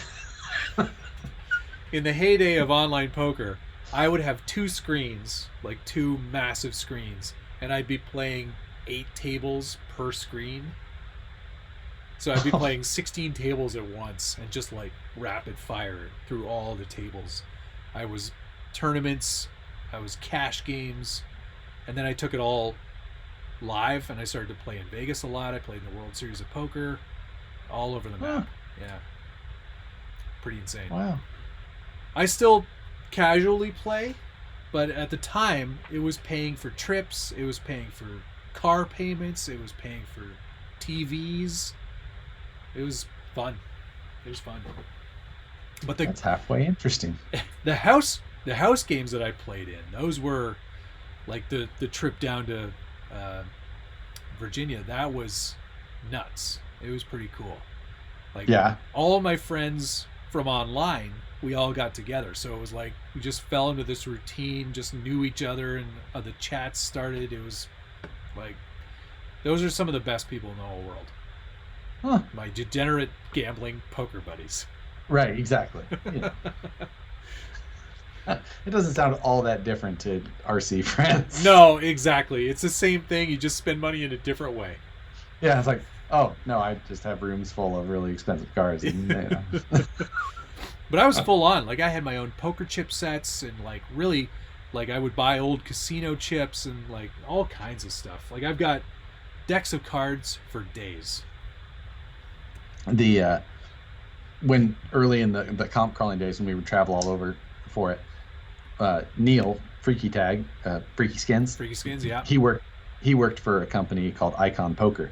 Oh, he designed poker chips for the casinos and things like that. And as like in the early days for drivers meetings and like sponsorship stuff, what he would do is he would print the poker chips for the event with your driver number on it, and then that would turn into your. That's cool. Like because in the early days it wasn't free crawl. You drove courses in orders. Right. Anyway, I would fly to places though, and oftentimes the poker chips wouldn't be done until a day or two before the event. So it was me muling these poker chips in my luggage to these events.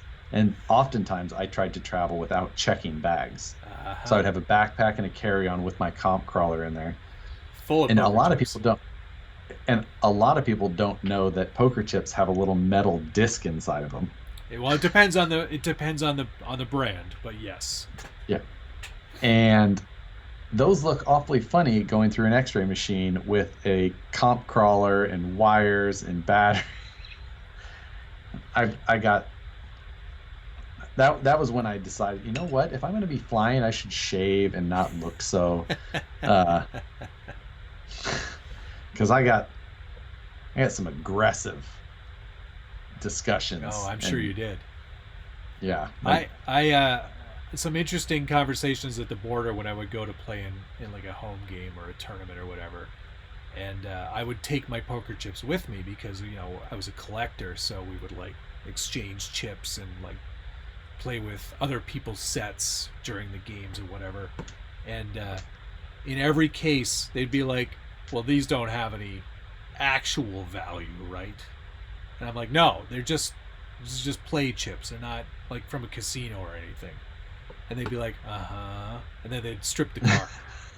Strip the whole car down at the border. Make you wait like half an hour. Gee. Did you play in World Series Poker once or multiple times? I played in it once. It was a 5-day tournament. I wasn't playing in the main event because I didn't have $10,000, but I played in a no limit event. It was like a $5,000 buy-in that I won the seed in through an online tournament. And when I sat down at the table of 10, I recognized all 9 of them from like pro level play. I was like, cool. Everyone's sponsored. I'm cool guy 942 on.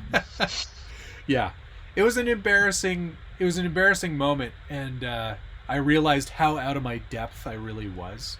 Like I was a good poker player, but these people were all so aggressive and so next level. Like one of the people at the table actually made the top 20 at the previous main event last year. I was just like, there's no way. Like, why am I even here? And I made a couple of good hands and made some good moves, but ended up busting out within like 5 hours of the 4-day tournament. It was, Yeah. as expected. Like, I'm not winning this. As soon as I sat down, I was like, I'm done. Can I get a refund? I want my money back. Yeah. I'm done. I'm out. I don't want to play. You just do the Michael Scott all in. All in. Gotta show how aggressive you are. When I say I'm all in, it means I have a pretty good hand. I think you should reconsider.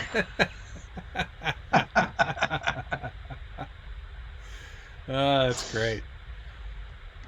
Ed, real quick, these taillights come with the kit. This is a Marlin, so those taillights are included. The only difference is that I painted them on the inside, so orange, clear, red, as they should be. And then I put a scale bolt on them just to stick them in there instead of a Phillips head. I went with a similar approach actually on my Forerunner. Did you see that? I think I went with the Euro spec though. Clear, which is the all clear version. Yeah, good job.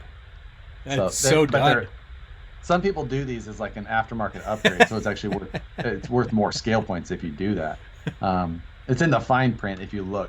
I did the same. I went with the upgraded clear corners as well. Wow, this is very 2006-ish. Yeah. It's of that vintage, as they say. It's a good look. I also really like the oversized 3 mils on your body mounts too. Come on, yeah, man. yeah, absolutely. They call those door nuts. You've heard of truck nuts. Now door nuts. You've heard of truck nuts. Now from the makers of truck nuts. We've got door nuts. We've got wheel nuts. We've got nuts. Yeah. So good job. Really well done. Yeah. Available soon on Harleydesigns. on your My Mini Factory. You're right. Oh, I just keep pulling cars down and then putting them on the floor next to me. Ooh, Richard would not like that. Don't put trucks on the floor. Is that Richard's rule? Yeah. He's like, if you've got trucks on the floor, you've got trucks to sell. Ooh, I do like that thought. So. Speaking of, there's 3 trucks on the floor. Oh, let's see. Drag car, new car, Camaro, Class 1, SCX3, Woods Runner. That's a lot of trucks on the floor. I mean, the Enduro is technically not on the floor, but kind of on the floor. I've got the SCX-10-3 on the floor, the 6x6 Cherokee on the floor, the Kyosho Blizzard on the floor, and that's it. Yeah. So I guess I've got some trucks to sell. I got cell blocks to, redistribute. Well, what do you think? Should we end this sucker? Yep. All right. I need to get to finishing editing so I can hit my release schedule for tomorrow. Oh, I've got to get to going to bed so I can film a video tomorrow. I'm going to do the gear exchange on the SCX-10-3. Have some fun with that. Yes, that man, I have more stuff so much to film still. Oh, it never ends, but we do it for you. And then I have to figure out what we're doing live on Friday night. I think I need to. What are you I'm going to build that cross howitzer. Oh yeah, oh man. So what are you doing? You're building those for the hobby shop and then giving it back? That's nice of you. Yeah. Are you going to sign it when you're done? I'm probably going to try and sell them myself for them. Oh. That's nice. All right. Or not. It's up to them. I don't really care. But I mean, it should add some value. If I can move it, yeah, right. If I can move it for them, then great. Yeah. I think they've had them for a while. Cross RC is in that sort of. They're in that weird kind of niche where they look good on film, but I don't think they're really good. Is that fair? Yeah, it's if you're looking for a military-esque truck like that, then it's probably great. Yeah. If you're looking to go climb ledges, it is the second to last vehicle I would choose. Yeah. What's the last vehicle you would choose? Let me make you full screen. Hold on. Wow, I walked right into that one. I think it's this one. It's the I don't know. steam That one's truck. got tires all the way around. Like. Well, as we all know, 6x6s are the best crawlers. Right. It's the radius, the steering radius, that really sells me a 6x6. Why do I have so many? And yeah, I know. All of a sudden, you're just freaking multi-axle vehicles everywhere. Yeah. And then I saw a comment in here from earlier that I want to touch on. Joe Moose Jaw was saying when this is all over, he wants to go somewhere and eat wings, and I think I would like to also invite myself to wherever Moose Jaw is thinking about eating wings. Is he local to you, that Moose Jaw character? Because I always think he lives in Winnipeg or Manitoba, because there is a Moose Jaw in Manitoba. No, he is local. He is. He records music in the music studio in the same parking lot as Vanquish. Oh, no kidding! Wow. Yeah. I always talk about it because when I used to film at Vanquish in that conference room where I filmed, like looking straight out I'd look at the music studio, and I would be filming there late, but it was actually nice to have that there because the type of clientele that they have oftentimes are there late. Got it. So it's just nice because of our area to have some flavor, vehicular traffic of a non-criminal, less likely criminal background. Wow. Sometimes you could tell they were, to put it mildly. That's good. Anyway, all right, sounds good. Let's end this thing. Thanks everybody for watching. It's been a slice, absolutely super fun, and you guys are great. Thanks for checking in and hanging out and enjoying our banter, if you want to even call it that. Yes, something to do. This is as much. This is as entertaining for me as anybody, I suppose. So. I'll take that compliment. Have a great night, everybody. We'll see All right, you we'll see you again guys later. soon. Bye-bye.